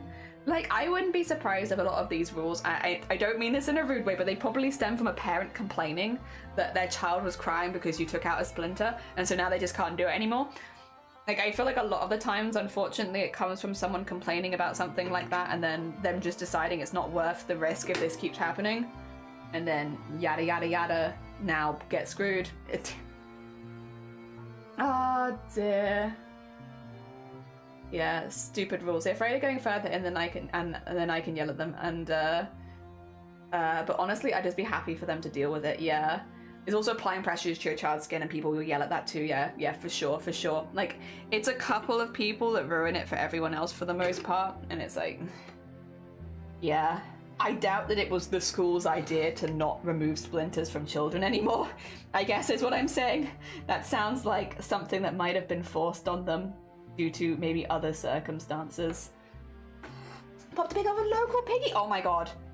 Wait, let me... Hold up. I wish to see pig. Please. Let me see local. Oh, a not so teeny piggy. Wait, where's my Discord? I want you guys to see pig. You guys also deserve pig. Look at them. Look. Look at this big old piggy. Oh, I love... Pigs are so... They're so good. They're so good. Look at them just lazing around in the fluff. Hell yeah. Very cute. Very heckin' cute. I know a lot of people don't like pigs, but I've always... Maybe it's because I grew up there knowing that they helped horses and other animals to survive and stuff like that. So, like, my experience of pigs is that they are tiny little saviors to the other animals in the forest. But, I love pigs. I think they're so cool. I think they're good vibes. I still wouldn't go out and pet a wild pig if I was you, personally. I mean, I'm not your mum, I can't stop you, but I wouldn't recommend. But I do think they're really, really cool, and I like their vibes. The good vibe animals. Pigs are living its best life. It is living its best life. Oh my god, I love them. Thank you so much for sharing. Yes, hearts. Thank you so much for sharing, Piggy. I love them. They're very heckin' cute. Oh dear.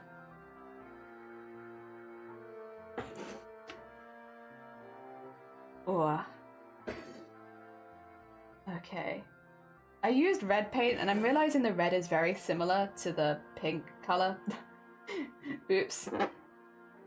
Oh well, it's fine. This is all an experiment anyway. It doesn't need to be perfect. As long as I'm happy with it, that's fine. Oh, there's the red. I used a more pastel-y red as well. It's probably my own fault. I should have used a bright red. That's okay. I'm learning. I'm learning. Living and learning. I like most animals in general, but seem to get extra love towards those that a lot of people discuss it of, like pigs and rats. I love rats. I will probably never get rats myself because it doesn't fit into the lifestyle we'll be having, but I do love them. I still love them. Just because I will never get rats does not mean I do not love them. They are very affectionate, small cuddle beans, and I like them a lot. You like affectionate companions. The only problem with rats, and it's not their fault, they don't live long enough. Why can't they live longer? Why do they only have such short lives? It's not fair.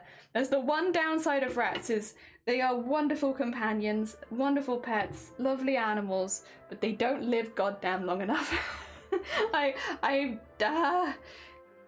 Oh my god, everything, like, the only downside, I mean, it's the downside, I guess, of a lot of smaller rodent-style animals, unfortunately, is they don't have such long lives. Don't get me wrong, the amount of love they give you in your lives, and the amount of love you can give them, is still very hecking worth it. I just wish they lived longer. I wish they were around for longer. Oh dear. You're making a bee? Hell yeah! Good luck with your bee. Very nice. Domesticated rats are lovely. Yeah, oh yeah, I wouldn't go petting the rats on the streets, you know. The ones you find in your food bins. I probably wouldn't pet those if I was you, but the domesticated rats are lovely. They're so cute, sat up eating fruit, yeah, with their cheeks full. Oh my god. So lovely. So lovely. I do love them very much. I think they're very hecking cute. But then I also like most animals. I'm trying to think, is there any animals? I'm not super keen on seagulls. I must say, seagulls are not my favorite. Is there any other animals that I don't particularly like? I like pigeons. Pigeons are good. I don't know if wasps count. Wasps or mosquitoes, I guess, are more insects rather than animals, huh? But I don't like those. Crocodiles and alligators, we don't really get crocodiles and alligators here, to be honest. So I've never really had an experience with them to say whether or not I like or dislike them, because we just don't get them. Oh, teeny tiny. You like seagulls? Fair enough. Fair enough. I've been shat on with them one too many times to still like seagulls, I think. There's only a certain amount of times I'll be pooped on by one species before I do start to take it a little personally. They also, not where we live now, and not where we lived last, but where we lived the time before that, they would nest on our front door. Let me tell you, seagull children never stop making noise. Constantly. Oh dear. My guinea pigs are lovely animals. Very, very lovely. Very hecking sweet. Bring all the joy. You're damn right. Alright. So I'm just getting making sure the thread isn't getting stuck. It's getting a little stuck there, so I just moved it a little bit. Wow. Look at the beach in my country. If you get food, some might even stand on you. Oh god, seagulls are great besides the poop. Maybe it's because all of the experiences I've had with seagulls are them quite literally shitting on me, or shitting on the things around me, or screaming at me. Maybe if I had better experiences, I would feel differently. But they really have been. I'm not going to go out of my way. I'm not going to say they should be extinct or anything like that. I don't agree with that. But I don't personally get a lot of joy about seeing them, because when I see a seagull, I just assume I'm about to be shat on. Like, here we go again. Here we go again. Guess it's time for me to just get shat all over again. Love that. Thank you, seagulls. Very cool. Ah, dear. I find grey squirrels, they're bullies, always attacking little birds and nicking their food. But then, yes, but grey squirrels and, like, their terrible memories and stuff like that do become a part of the ecosystem because they help to plant so many trees. Dear.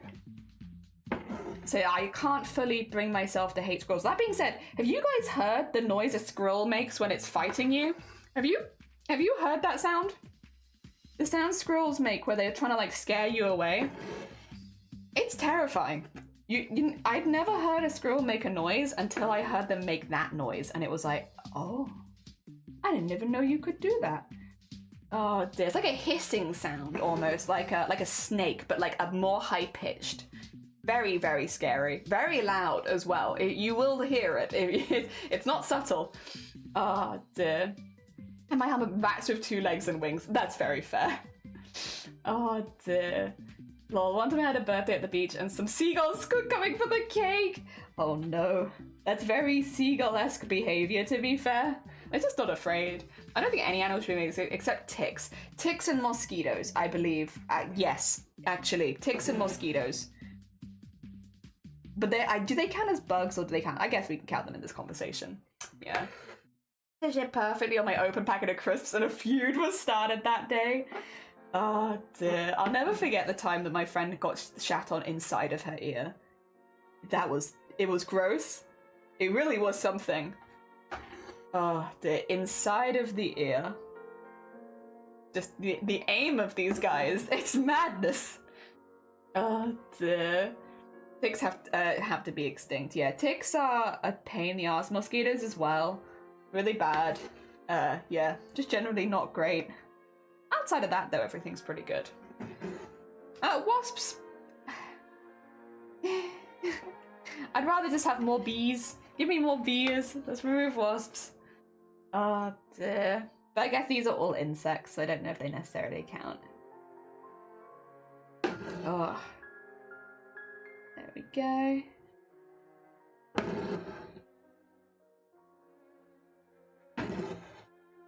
And get that last bit in there. We get some little specks of paint in here as well.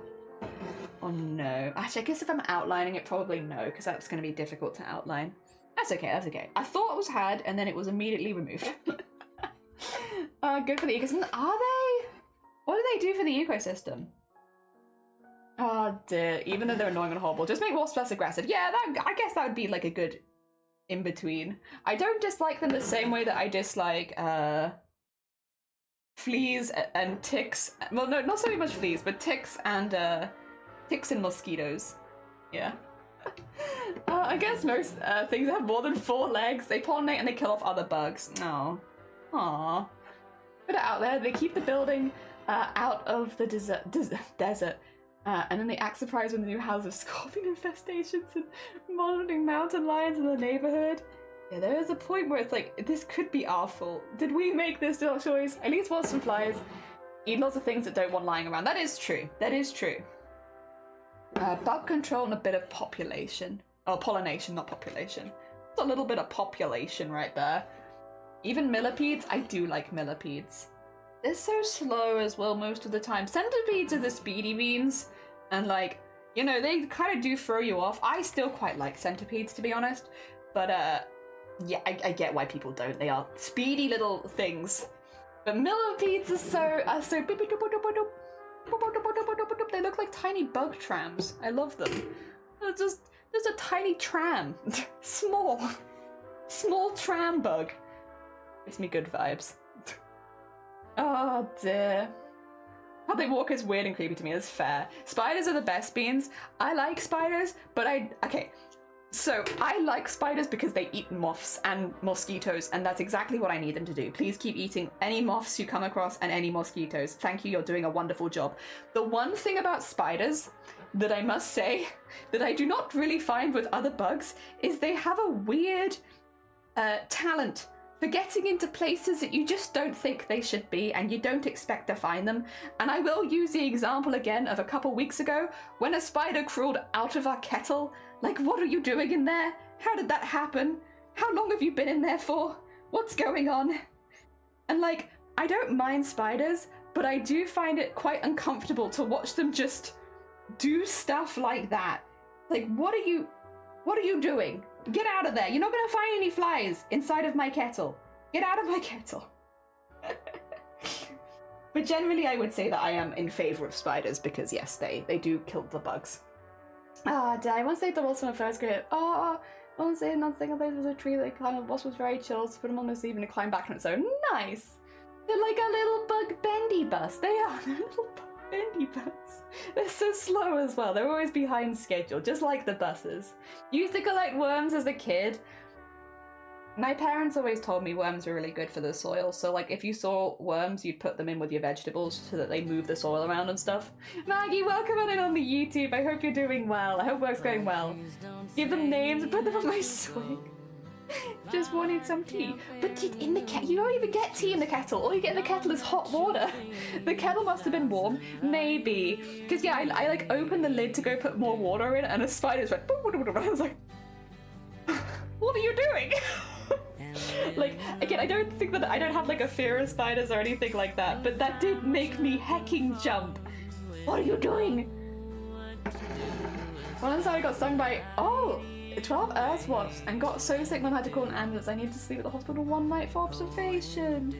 Oh no, I'm glad you ended up okay. You would have yeeted them away. I really did a big jump. I did the biggest heckin' jump. I was like, shiny! There's a spider in the kettle! Oh my god, it was a big one as well because it was a house spider. So it was a big boy that just climbed out of our kettle. It was like, oh my god. Oh my god. Ah, there you go.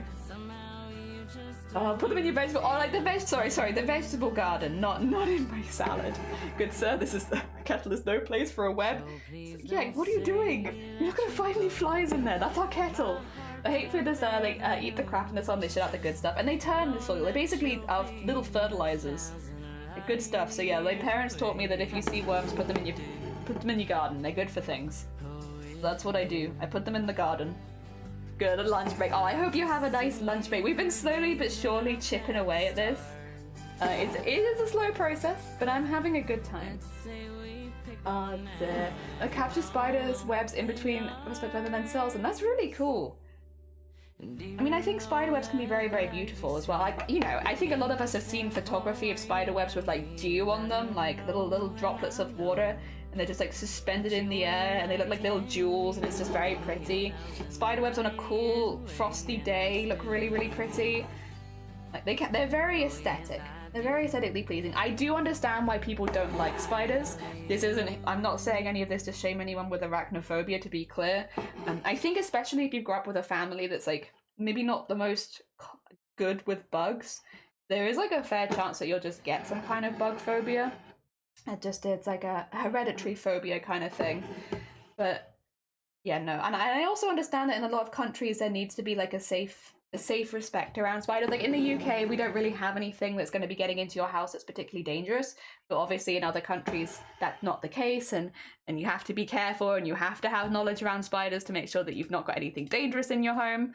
So I do get it. I do get it. All right, focus time to make it. Oh, CV! Oh, bless you. Good luck. You've got this. Oh, dear. What?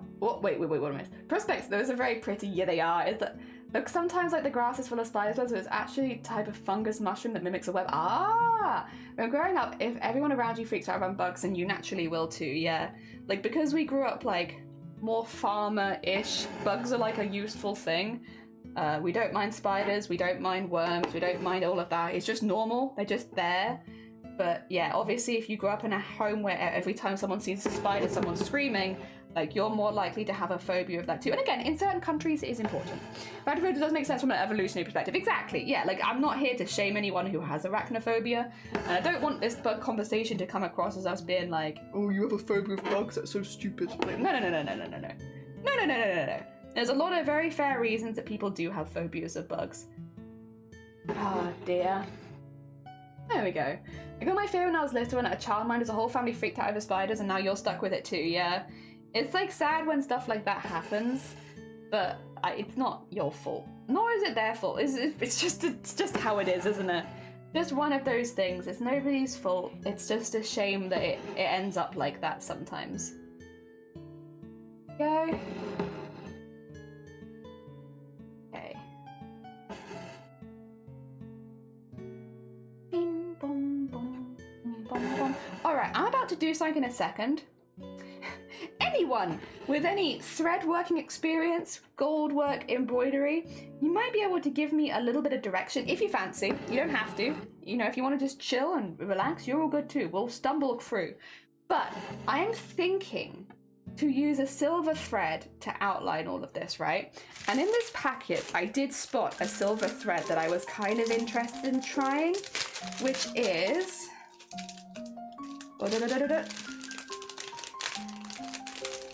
Was it this one? Or was it the other one? No, it's the other one. The other one's thinner. Ooh. And then close that up again, which is this one, which is just like a little silver cord. Now, I don't think I'm going to be able to stitch with this. So I'm assuming the way that you'd work with it is to get some silver thread and just stitch it into place. Am I on the right track? Is that how you would use a thin cord like this? You'd stitch it on rather than stitching with it? I can only assume that's what you'd do. But I also have never done anything like this, so I don't know. I am very much assuming here that that is the method. There we go. I have a fear of snakes. When my son was little, there was a bug and a snake thing on his grip. My son wanted the snake, so I purposely held the snake and kept in my fear so he wouldn't get it. Aww. Bless you. That's very heckin' sweet. I know where we grew up, we had to have a healthy respect for snakes because we got adders. We lived in a forest of heather, so there was a lot of adders. So like my parents would teach us growing up, you know, if you see a snake, this is what you do, ABC. If you get bitten by a snake, this is what you do, ABC. And they would teach you the differences between like grass snakes and adders, so that if you did get bit, you'd know what you got bit by. But it didn't, the way that it was taught was more like sensible. This is what this is, this is what this is. Just don't go near them. And yeah, it didn't leave me with a fear of snakes, we'll say. It kind of just left me feeling like inevitably I would get bitten. And I have been bitten by a lot of snakes actually, but never adders. I've been bitten by my friend's snakes a hell of a lot though. Oh dear. It's because they were babies, they didn't know. And I fed them and they'd be like, I could eat the pinky or I could eat you, and they'd eat me. But they were just tiny little bites. I don't mind small spiders, but the big ones, no way. My youngest catches them, and lets them walk on. Oh, that's cool though. You have someone who's happy to do that for you. It's very hecking nice. I have to leave you now. Oh no, you're fine. Good luck with your hecking meeting. I hope that it goes well. I hope it's not too boring. The garden Nigeria, and they had poisonous snake kit to use if bitten. Yeah, we have like a bit of a problem in the UK, in certain parts of the UK. Where I grew up it wasn't too bad, but in a lot of other areas, I think it's just because a lot of people don't realise that we have poisonous snakes in the UK. They're not awful, but, and the problem is, that if something's getting bitten by a snake in the UK, 99% of the time it's dogs. And so you need the anti-venom for like dogs, right? And if you go to a lot of vets in the UK, they just don't have it. They're just not ready for it. And I remember like in Wales, there was a story a couple years ago and it really made me sad that it's like this, because not just in Wales, but yeah, there was a dog that got bitten by an adder and they had to wait 3 days for the anti-venom to arrive, and adder bites hurt. This dog was in a lot of pain and they just had to keep him there for 3 days because there was no anti-venom in the area and it took a really long time to get any over. It's like, no, the pupper. Like, it's one thing when it's humans, but when it's a puppy, no! Dear. Yes to the embroidery question. Oh, okay, cool. We'll give that, I kind of just prepped that anyway, so we'll give that a go, where we stitch this on rather than, yes. Okay, let's give this a go, shall we? I get it to start here. Oi oi, Blapple, oi oi! We're talking a little bit about phobias this morning. Welcome on in. We're talking about phobias. I'm making a tiny pig that's covered in paint. There's no specific reason. I just wanted to. I was just feeling like it, you know. You ever get in the mood where you're like, I want to make a little tiny pig today. Today is a day for making tiny pig art. So here we are, making teeny tiny pig art. Ah dear. Very heckin' fun. They're gonna go in. No, you're fine, Maggie. Take care of yourself. Good luck with the rest of the day. I hope that it goes well. Similar to plants and rats, the amount of kids get blistered by one look at the cow's lip. Oh dear. Oh dear. Oh. I've been stung by nettles a lot, but that's just, again, you live in a forest, you get stung by nettles. That's just how it goes. There is no avoiding some things, especially if you are specifically a child. You'll probably get stung by nettles a few times. I want to try nettle soup one day, because I've never had that, and I've heard about it, and I'm curious. I've been stung by nettles, but I've never tried to, you know, eat the nettles back. That's never been my first go-to. I'm kind of curious about what nettle soup is like.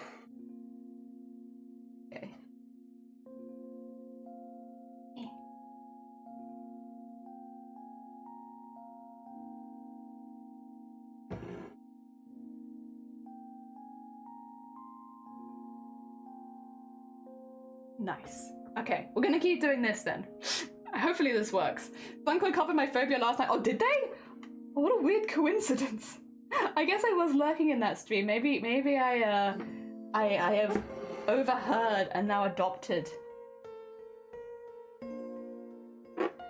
Ugh.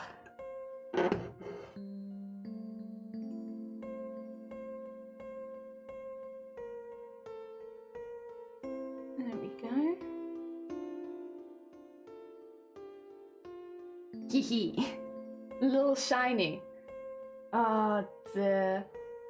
Oh, was it the spider bit? Oh, wait, no, I do remember, because yes, Uncle was like, just the heads up, there's going to be a spider on screen. Yeah.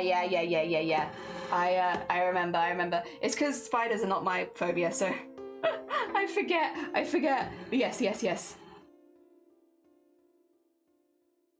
There we go. I do remember that, in fact.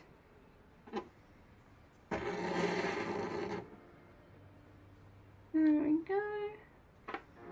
Ah, dear, not a fan. That's very fair. Ah, dear. Lots near us, so many places get best by it. We get wild garlic and lots of blackberry bushes. Yeah, I love blackberry bushes, though. Blackberry bushes, the best. You live somewhere with lots of blackberry bushes, you're living good. You just get blackberries whenever you want. Well, specifically at the times of year, I suppose, when they're in season. But you know what I mean. You have, like, there's just bushes of food there. Amazing. I love blackberries. I also think they're really, really nice. So that helps too. Not only do I think they're really cool and they grow a lot in the UK, they're also delicious. Hell yeah. Excuse me. Sorry, it's just my excitement about blackberry bushes. There we go.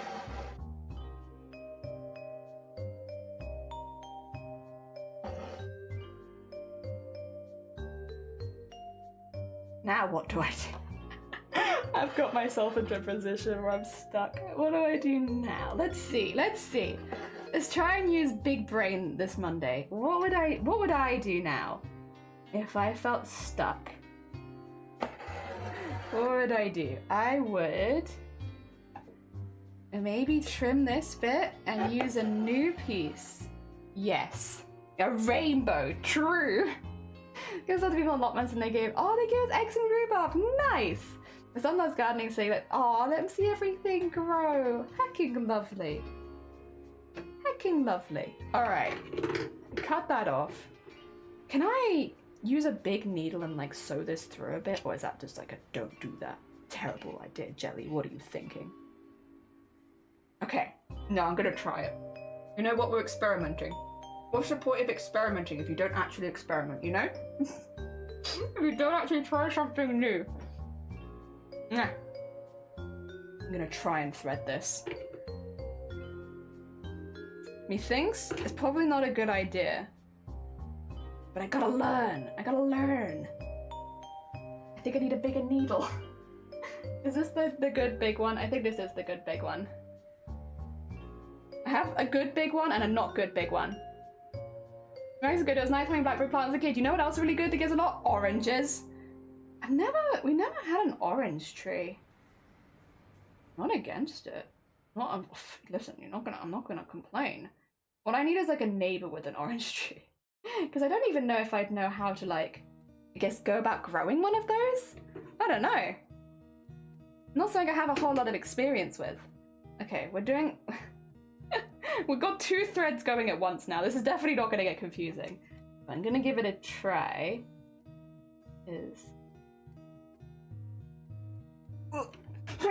Okay. Oh dear. Up to there. And then... Excuse me.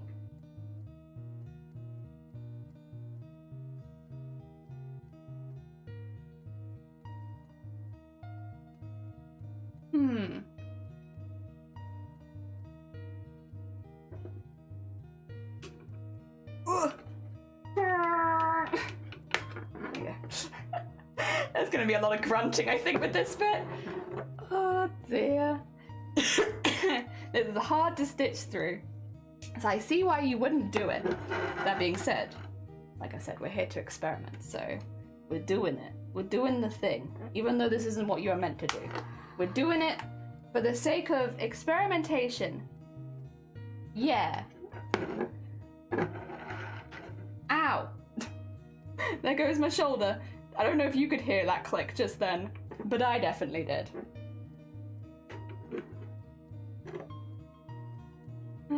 Get that in there. Oh, you know what I could do? Instead of stitching it through, if I just get like one, I could probably use a thread to like maneuver it. Let's try that. I get the thread coming out here, for instance. I could probably, okay, this is gonna get so confusing, but I could probably use this to manipulate it, right? Instead of stitching everything. Yeah, yeah! Yeah, I want to use these like warmer climates, and they grow big, and that's why you need an orangey. Oh, okay. Got you. Yeah, they definitely like warmer climates are. Maybe not here in wet Wales. If I ever go proper Victorian style orangey, I'd be in bliss. That would be very heckin' cool. That would be very heckin' cool. Alright. I'm just gonna be... Oh, I like this. This is fun. This is a nice fun way of experimenting with no pressure. Oh dear. Yeah, I think this is easier than stitching it. I'll have to stitch the other ear to make it even at this point, but that's okay. That's okay. I don't mind that. And then go here. Nice. And in there.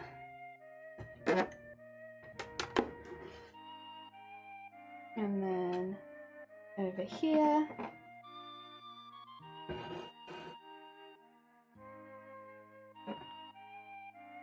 And yeah, actually that was really easy. That was not too bad at all. Okay, I can do it like that then. And then get that in there. That's manageable. I will have to do the other ear. Like I said, I kind of screwed that up already, so we'll have to do the other ear, but that's okay. It's better than doing both of them. Or like the whole thing, like that.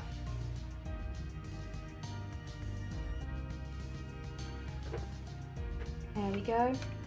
Ooh, come on. And in there.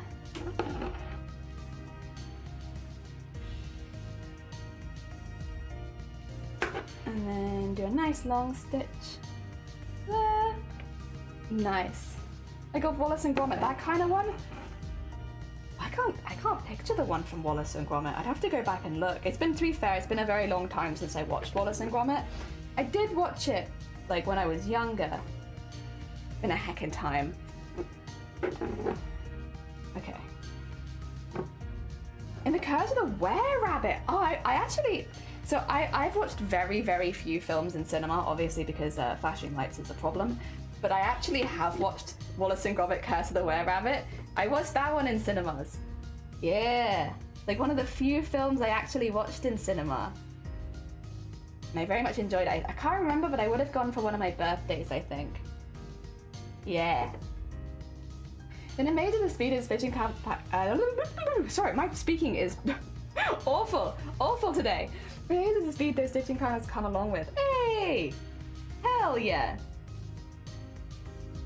I'm glad they're going speedy. I hope the silver looks good. We will, I guess, find out pretty soon. But I hope it looks good. Okay. And get that in there. Ooh, there we are. Today, yeah, just today. Normally my speaking's great. What do you mean? Did you have something to say? Like that normally my speaking is fantastic? Just today, it's a Monday. Oh dear. There we go. Although I went for my birthday, I'm a huge Wallace and Gromit fan. Oh, we both went? Hell yeah. For our birthdays? Yeah, I really liked Wallace and Gromit when I was younger. I still really do love stop motion kind of animation because I was a really big fan of like Ray Harryhausen and Wallace and Gromit and all that kind of stuff. So I really, really liked it. So when that came out, I was like, I gotta see it. I gotta. So I've watched very little in the cinema, but I have watched Wallace and Gromit Curse of the Were-Rabbit. That one was important, actually. Before I do that, let me just fix up this over here where it's a little... Could use a little direction, I think.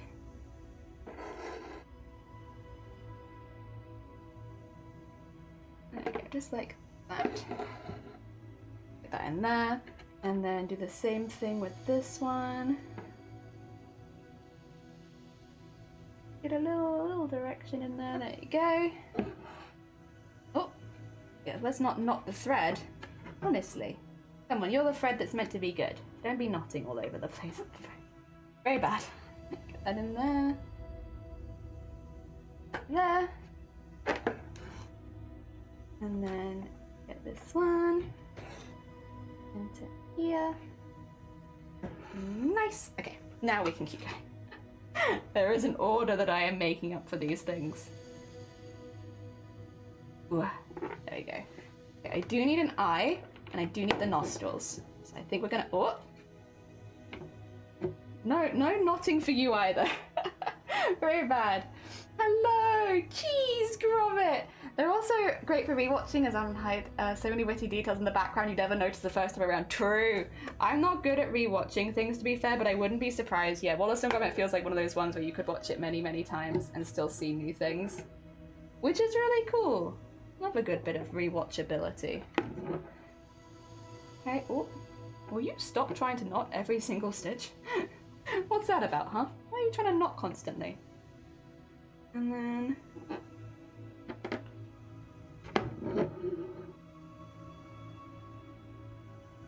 There. Oh, thank you for the egg smash. Who was that? Who was that? Ledman, good morning. Welcome on in. We're making a teeny tiny little piggy right now. And we're outlining them with silver cord, which you might be like, why are you stitching a jelly? And it's like, honestly, not sure. Kind of just been experimenting a little bit today. Probably not the best way of doing this, but here we are, you know? We're here, and we're making a very cute pig. I'm really pleased. So, it might be a bit of a weird choice, but it's okay, because one, it's our weird choice, and two, it looks pretty cool. Is it weird? Yeah. Does it look cool though? Also, yeah. There we go. Alright, and then we just need to do the bit here. Is the other paint splot. There we go. We got this. We got this. I've been trying something out. It's bound to be like, oh yeah, it's exciting. It's trying something different. It's not perfect. It's the first time I've ever done anything like this, but I like it. Gonna attempt to do different things to get different results. Exactly. Exactly. Plus, if I just get stuck doing the same thing constantly, I'll never learn anything new. I want to learn. Oh dear. It looks like it's headed towards being a super cute piggy. I think I might want to maybe mess with the silver a little bit. So maybe like add like a little bit more just so that it's a bit more shiny, because the silver is very pretty, but it's not like a sparkly silver. And I think I would love to put some like actually sparkly silver around the edge of some of it, just so it catches the light a little bit more, because the thing that I'm gonna put it in is very sparkly, so I don't want it to get like, you know, left behind, not sparkly enough kind of thing, you know? I don't want that. So yes, I will probably go and get some other bits and bobs and maybe go around it a few more times. That's okay, we got time. I got a little bit more time. We do have to do a short stream today. Because I am going to the dentist, and I won't miss that appointment just because I don't want to go to the dentist. I will go. But we got a little bit more time before that has to happen, so. And then do that. And then let's get some stitches in it so that it doesn't move. Nice. Because yeah, you can kind of see the outline, but it's like kind of subtle, right? I think it needs a little bit more of something. There we are. Excuse me, that was a very high-pitched one. No, it was less high-pitched. go. Put that in there. Okay. Now let's get some sparkly stuff, I think. What? What is this? Why are you mad at me? All right, I can probably hold that there for now because I might try and stitch it in the same way, but what have we got that would work for a little sparkly something something? We got options, see. Where did I put the rest of the silver as well? Did I just chuck it somewhere? I'm sitting on it. Oh my god. I was like, I don't want to lose that. That's probably quite expensive. Let me make sure I just sit on it the whole time. Jesus me. Jesus. Yeah, something like this will probably do just fine. There's Malice. Good morning. Welcome on in. I hope you're doing well. We're making a little pig right now. Actually, did I have a thinner one? If I had a thinner one, I was keeping it warm. I was hatching my thread so that it created more thread. Do I have a thinner? This one will probably do it. This one probably does what I want. I'll try not to sit on it this time though. Alright, we've got... God, this is such a mess though. Oh, there's a problem with secondhand stuff. Sometimes it's just messy. I can't even blame them because like it's secondhand. I got this very cheap. I'm not going to be mad about it. Dang. Also, who's that? Malice? Oh my god, wait. Thank you so much for 5 months. That's very heckin' kind of you. Thank you, thank you. Oh, this is hell, actually. I cannot use this. Messy. Thank you, Jesus. Keeping it warm. Yeah, that's hell. It was an idea, but it was not the idea. We'll try this one instead. Let's not use hell. I want to have a nice relaxing day, so I'm going to try and stay clear of hell just for a little bit longer. Let's try using something like this instead. If I snip some of this off of it, we don't need the whole thing. And then I'll take maybe 2 threads of it. Oh, this is actually a really intense one that I've picked up. Oh, oops. Oh dear, I've picked up something intense again. How many strands can I get off this without it breaking? Oh. Okay, well that's about double the size I wanted still, but it is better. What if I take just this? Yes. That's better. That's about the size I want. Alright. I want to try... Do I want to try and sew with it? I might be able to be honest. It might be a bit nightmarish, but I can give it a go. You can see what it would... I have a car service while you have a mouth service. Yeah! Car MOT, mouth MOT. Hell yeah. I like that. Well, I wish us both the best of luck. They both can be very expensive if you've done something wrong, but I guess I already know how much mine is going to cost. Because I'm like at the second stage. They've already done the initial check and now we know what I need. And so I kind of know how expensive it's going to be. Which thankfully, it's not awful this time. Because it's just rebuilding, I guess, my tooth. Which it doesn't sound great, but it's not that bad. We're getting grills today? Not yet, unfortunately. Not yet. One heckin' day, I will. But not yet. We're not quite there yet. It is unfortunate. Things take a really long time. I just don't, you know. Why can't I have grills yet? Why do I have to keep waiting?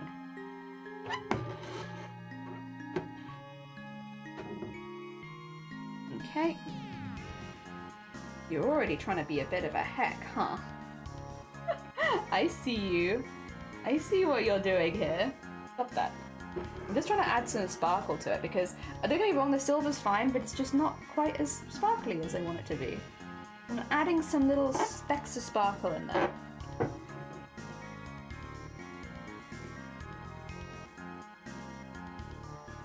And it looks very cute. Actually, I very much like this.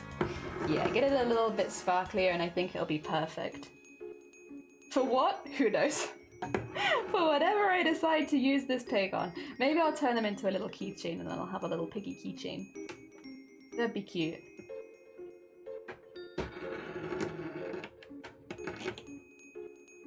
And then...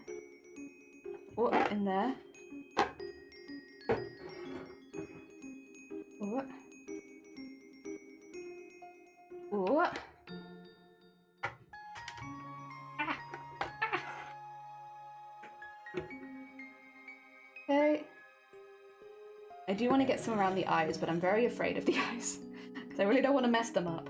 What if I take the edge of the eye and put them around there. Yeah. Nice. Yeah, I can do that.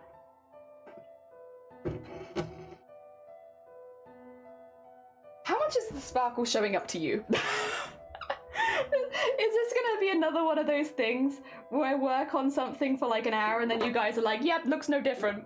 Looks the same as what it did actually before, Jelly. Nothing's changed. I feel like this camera is really bad at picking up sparkle and purple. Those two things, it just doesn't do. I'm not sure. I know the purple is because it's a Logitech, and apparently that's just a consistent issue they have, is the color purple does not exist in Logitech cameras for some reason. But I don't know why sparkle doesn't show. Maybe it's because of where my lights are. I feel like that's maybe less of a camera thing. Showing up pretty well for you. Is it? Wait, you can see it? Oh, I can't, for some reason I find it really difficult to see like very much of it on the display. Like, I think you can see the thread that I'm putting into it, but can you see the result of the thread? Maybe you can. If you can, that's great. Fantastic. I can only see it when you move the thread up, but yeah, I can't see it on the hoop. Yeah. I don't know why it's like that. I'll when I take it off the hoop, I'll try and get some good shots of it like sparkling, so hopefully you guys can see it too. It's not as sparkly as the Spirited Away Haku one was. That one's insanely sparkly. The fact that you can't see that sparkle is kind of almost a crime. That is so sparkly. It is insane. We've already made a decision with the Spirited Away embroidery. I will be selling it, but I'm not going to sell it online. And the reason I'm not selling it online is because I cannot photograph it in a way that I think does it justice. So I just simply will not sell it online because goddamn, it's so hard to photograph. That's going to be, it's the only one I have that's going to be like specifically at the moment like exclusive to being sold. And the only reason is just because it's so hard to photograph. And I want to put it up for what it's worth, but I can't really very easily on Etsy because it's like, you just don't see what it is. You can take videos, it doesn't show up on video. It literally, I've taken so many videos and stuff like that, and like, you can see the sparkle on videos, but you don't see it in the same way that you see it in real life. It is just not capturing on film, even the smallest bit. Because I have taken, I want to say at this point, I've taken maybe close to 30 videos of this thing, trying to make it look like it looks in real life. It just doesn't. It just doesn't. It looks like in real life, the Spirited Away embroidery, I can grab it out for anyone who doesn't know what I'm talking about, but the Spirited Away embroidery, it looks like it has a filter on it. It's that sparkly. But yeah, it just doesn't show up on camera, and I don't know how to fix that. It just doesn't show up. So it'll be an exclusive. Just pluck our eyeballs. Yeah, if I could just pluck your eyeballs, take them across to the UK with me, and be like, here it is. See, look how sparkly it is. That would solve all of my problems. Yeah, let me grab it out. You'll see that it's sparkly. You will see that, but you don't. It's just not the same. To me, it looks like it's constantly twinkling, and that's just not what you get, really. Even from like a video like that, it's just not. It's so sparkly, and you can see that it's sparkly in when I get it at the right angle, but it's still not even close to how sparkly it is in real life. Ah. I do need to get better at photography at some point as well, because I know it's an important part of selling your own crafts is being able to like display them, but I just don't have the photography skills right now for that one. That one in particular, it's just too hard. Needs more sparkle? It has more sparkle! It has more, I promise! It's so sparkly! Ah, dear. Also, I think I'm about to lose my thread. I am! I see you. I see what you're doing there. Don't you dare. We still have lots more sewing to do. Oh, dear. Whoa! It's so sparkly. I can see when your hands move, the shadows are less. Yeah. A little bit. It's definitely, this one's not as sparkly as the Spirited Away one, but not even close. But still, it's the same kind of vibe. I heard you were gonna lose it. Wait, no! I'm not gonna lose. Wait, what am I gonna lose it at? Wait. Am I gonna lose it? I don't remember feeling particularly angry about anything is the thing. Oh, wait, the thread. I was gonna lose the thread. You're right. No, that's true. I was gonna lose it. It was getting shorter and shorter at the top end, and it was gonna come off soon. Alright. There we go, get that into there. Nice. Nice.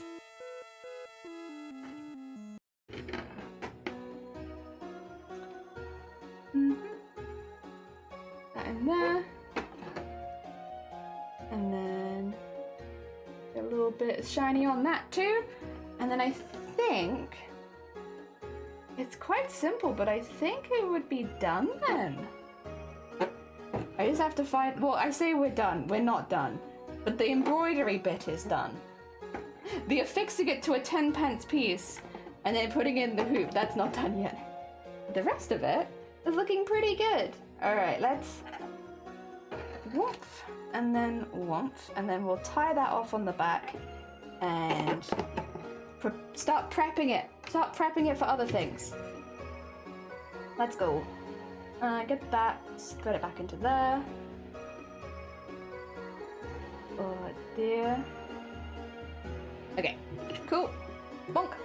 I'm not gonna reuse that because that's hell. Yay! Alright. A start has been made. A strong start. Let me pop the rest of the silver away so that I don't lose it, because it's expensive and I don't wanna lose it. Put that back in with the collector stuff. And then, wait, they're as small as a 10p? Yeah. This is really small. So this is gonna go around a 10p piece. If I move that out the way quickly. And then I'll just try and refocus. Actually, if I do it on the other camera, it'll automatically focus and the color's more accurate anyway. Yeah. Oh god, you can't really see the eyes. Huh. I can see the eyes. Why can't you see the eyes? What the heck? Do I need to put some black in the eye or something? I can. If it is necessary, I shall do it. Yeah, the eyes are like really secretive for you. Why is that? Why do you have secret eyes? What's that about, huh? Let me switch screens so you're gonna see my face again. Hard to tell the scale. Yeah, they're really small. Really, really small. I've got it in my small embroidery hoop. I'm just making itty bitty teeny tiny things today. Alright, let's see if we can just get a little bit more clearness on the eye. Biggy secrets. Yeah, tiny peaky secrets. I want it to be shiny, but I also want it to be visible, so let's do this. Does it take away the shine a little bit? Yeah, but it makes them more visible, and I don't want him to not have eyes. So. Oh. Well now, for some reason it's much thicker on one side than the other. What's that about, huh? Well, now they need even eyes. Yeah. And then let's just thicken up the other one a little bit, because I did that to the first one by accident. And then...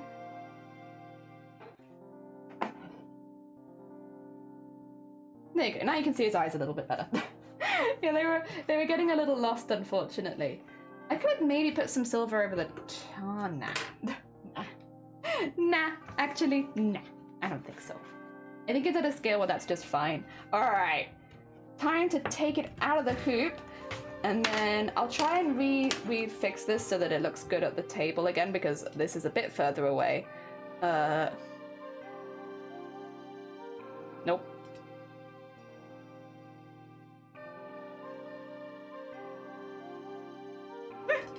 There you go. There he is. Hopefully you can see him.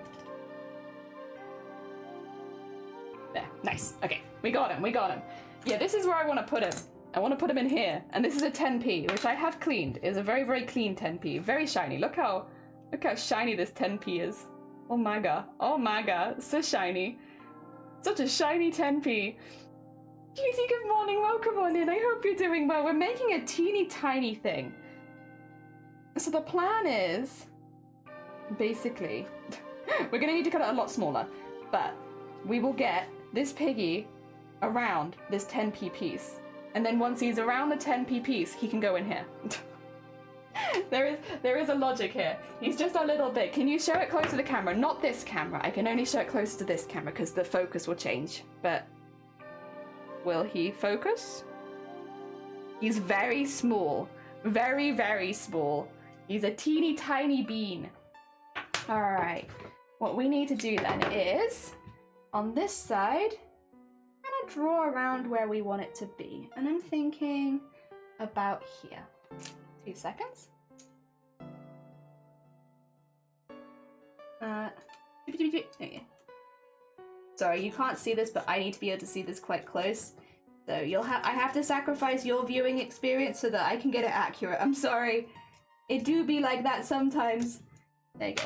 It's fine. There's a little circle in the back now, which I've drawn around a 10p piece. Now that is wider than I need to go, but it will give me an idea of where to start, and then we need to sew around this.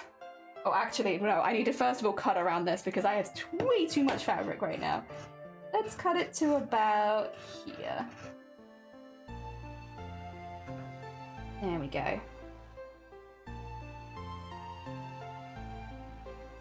Make it a lot smaller, because he is but a small pig. A small pig in a big world.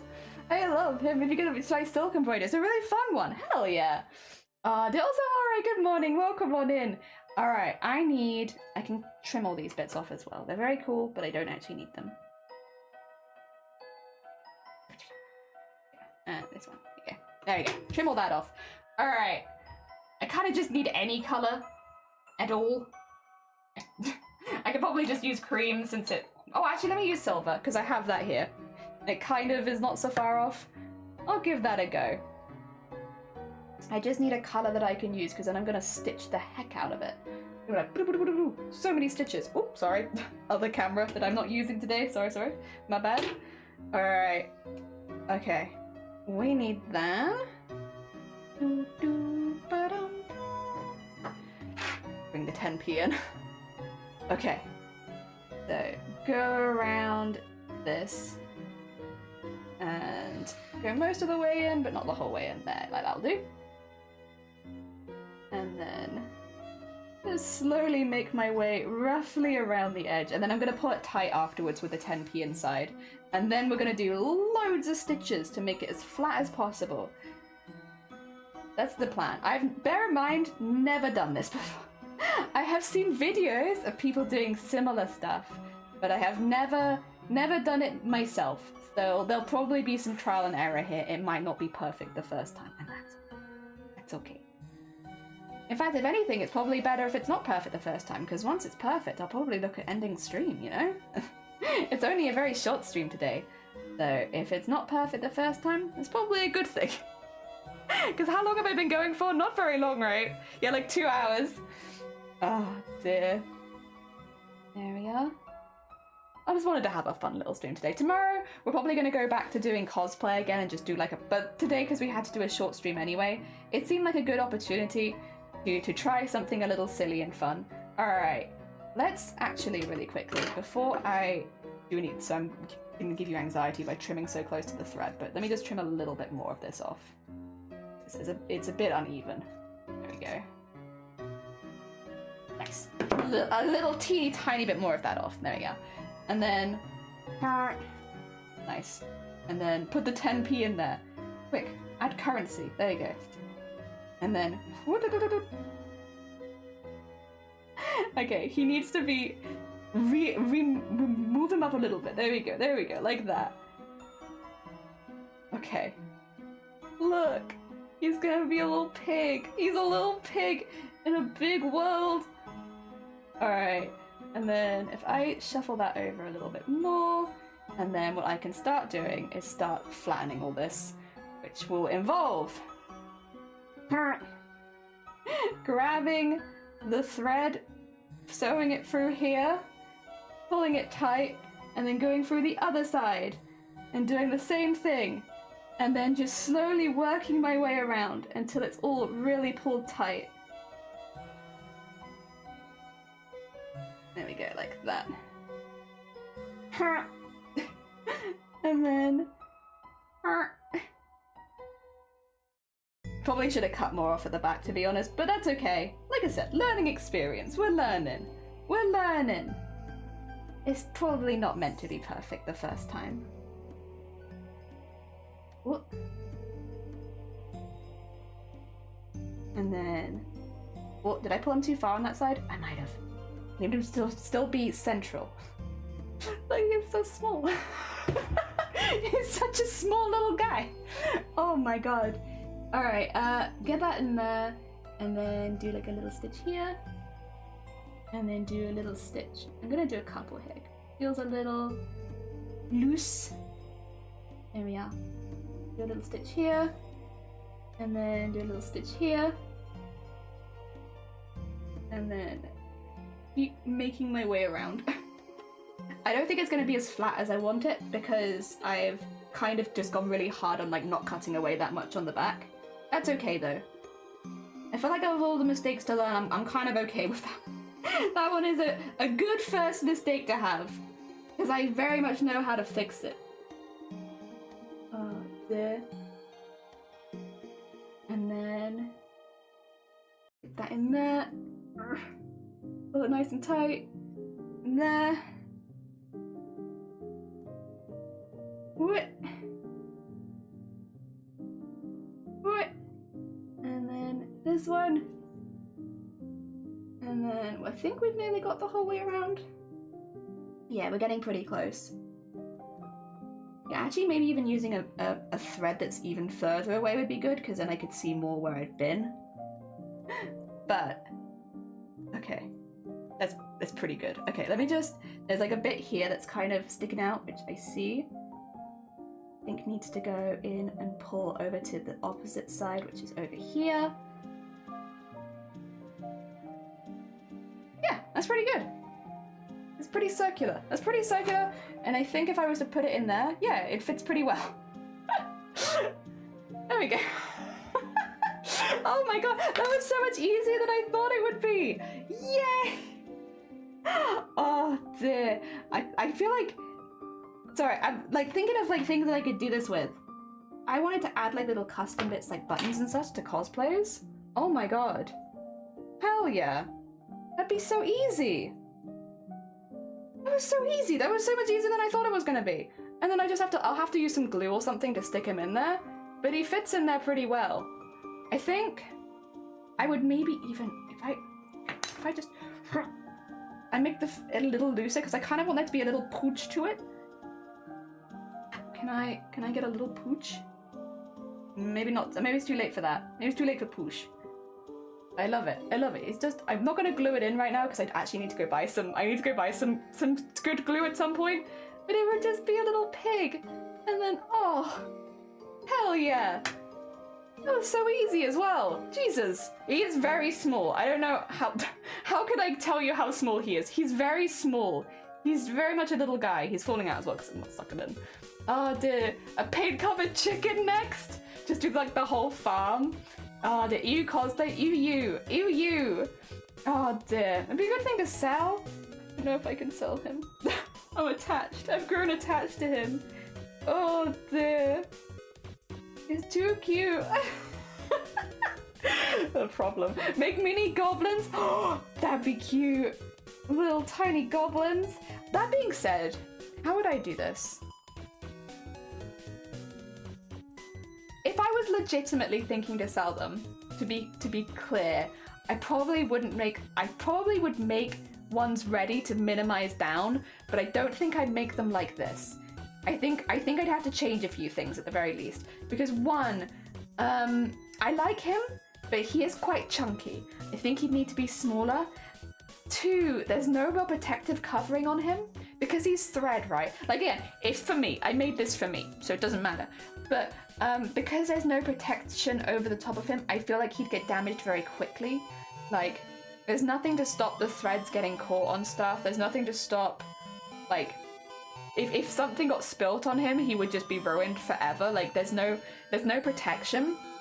So I think the way that I would do this is I would probably make embroideries that were made to be minimized down, put them in here, and then put like resin or something over the top and have it like that. Because yeah, as cool as this is, and as much as I do like this, I just feel like this would be so ripe for getting damaged, and I don't want to sell something that could get damaged the same day like that easily, because it looks like it'd be something that'd be like on a keychain, which is kind of what I want it for. I want this for like a little keychain, but it's okay if I damage it because I made it for me. I wouldn't want to make something for someone else and then have it be damaged immediately, you know? Atlantic, good morning, welcome on in. Use cardboard instead. So the secret that I haven't told you is I actually tried using cardboard and it didn't work because cardboard was too flimsy, and when you try and do the thing of pulling tight at such a small scale, it just folds. And then I tried to use a plastic, like a thin plastic, and that didn't work because the edges were too sharp and it cut through the threads and such. So I've already done a couple of experiments. When I did prep for this a little bit before stream, so I did a few. This is so small. It's so tiny. Let me put something next to it so that you get an idea. There you go. There's my sewing scissors. You get an idea of how small it is. So I did do a few tests before so that I had a vague idea what would work or not, because, you know, I don't like going in completely blind too often. I'd never made it, but I did test on wrapping around things. So the back specifically, I guess you could say I've tested a little bit. I also tested it with smocking. I wonder if I still have that piece. Yeah, I have the piece I cut. But I kind of came into the same issue where it's like, also I made another tiny piece of smocking, even smaller than the first one. I didn't show you it, but I did it. But it will get damaged so quickly that it's like, there's no, I don't know. I guess if it was for something that it would be considered delicate anyway, but if it's for a keychain, I think people just throw those around, and I wouldn't want it to get damaged. Jumbo popsicle sticks? I think you run into the same issue with plastic, to be honest. Oh dear. Also, whoa, thank you everybody for heckin' donating points. Alright, what's in the lead right now? What's in the lead? We've got, 50% on small dinosaurs, but then behind that small fish, and then small cats behind that. So small cats is lagging behind a little bit. But well done everyone. Sand the edges, it should be fine. I would have to buy stuff for that, but yes, probably.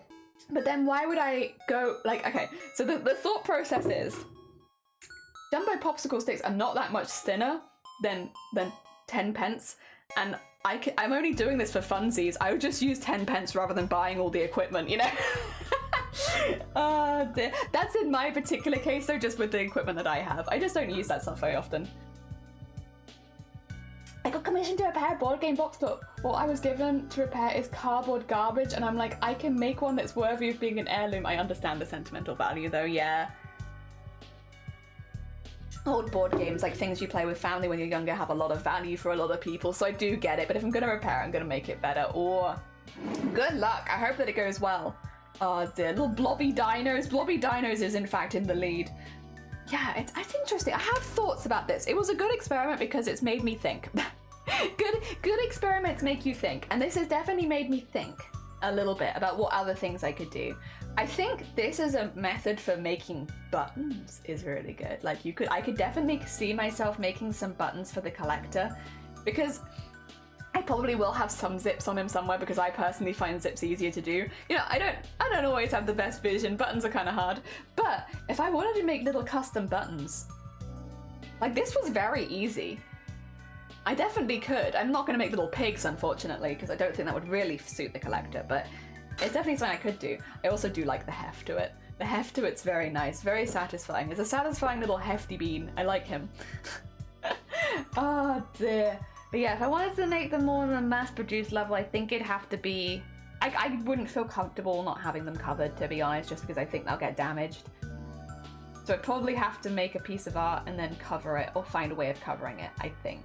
To be okay with it, personally. Or, the other option would be to do stuff purely with, like, beads, stuff that you can wipe and wash. But that's an experiment for another day, I think. I think that's an experiment for another day. Yeah. I mean, it's an idea. It's definitely an idea. It's tricky. I'll have to find out how other people do stuff. I don't think resin would be the option because it made the fabric look wet. Yeah, I don't think it would be a good option either. I give it as an example because I would want to cover it, but I kind of agree in that I don't think that covering this in resin would actually be a good idea. Yeah. Ah, dear. But I guess if it was a print though, like if I made them as prints to then stick in there and then cover it in resin, then it'd be fine because then it would just be like a card getting covered in resin. That's very normal. But the fabric itself, no. Oh dear. Speaking of dinos, I have a pair of leggings that I really want. Link in the Discord. Wait, is there a link in the Discord or the picture? Oh my god, wait, there might not be a link in the Discord, but you can kind of see. You can kind of see, and I understand why you want it. Clear iron on vinyl. It's too lumpy for an iron-on. I wouldn't be able to iron on top of this. It's too much, because it wouldn't stick properly. Either that or would like, yeah, no, just iron on vinyl on top of embroidery. It's not for me. I know some people do it, but it's not for me. I don't personally like the effect. I don't want anyone to take this personally. I don't want anyone to be like, oh my god, she says she hates it. It's like, it's not for me. It's not for me. If you do that with your embroidery, completely fair, but I don't do it with mine. No. I think I can put it to the thinking board for now. I can think about it. Yeah, I'll have a little think about what I can do with these. I have them in a couple different shapes as well, so I have more options. In the meantime, though, I'm going to be ending stream. I know it's really, really short. It's not because I'm not having a good time. It's because I have the dentist. I need to go like brush my teeth and then head out and stuff. I technically have a little bit of time, but probably best that I just prep, honestly. It's one of those days. Sorry for the short stream. I gotta go to the dentist. I gotta get my mouth sorted out. So we're not gonna go for too much longer. I'm just gonna raid out. Oh dear, can you not get them that come with plastic capping? You can actually. The ones I have don't come with it, but certain ones do. So they do exist. Not what I own, but yes, I have seen them. All right. Let's do a little bit of a raid, shall we? Got some options. We got some good options. I guess we're going early, so a lot of the time these are the people that I would see before streams even. Can we raid into Senses?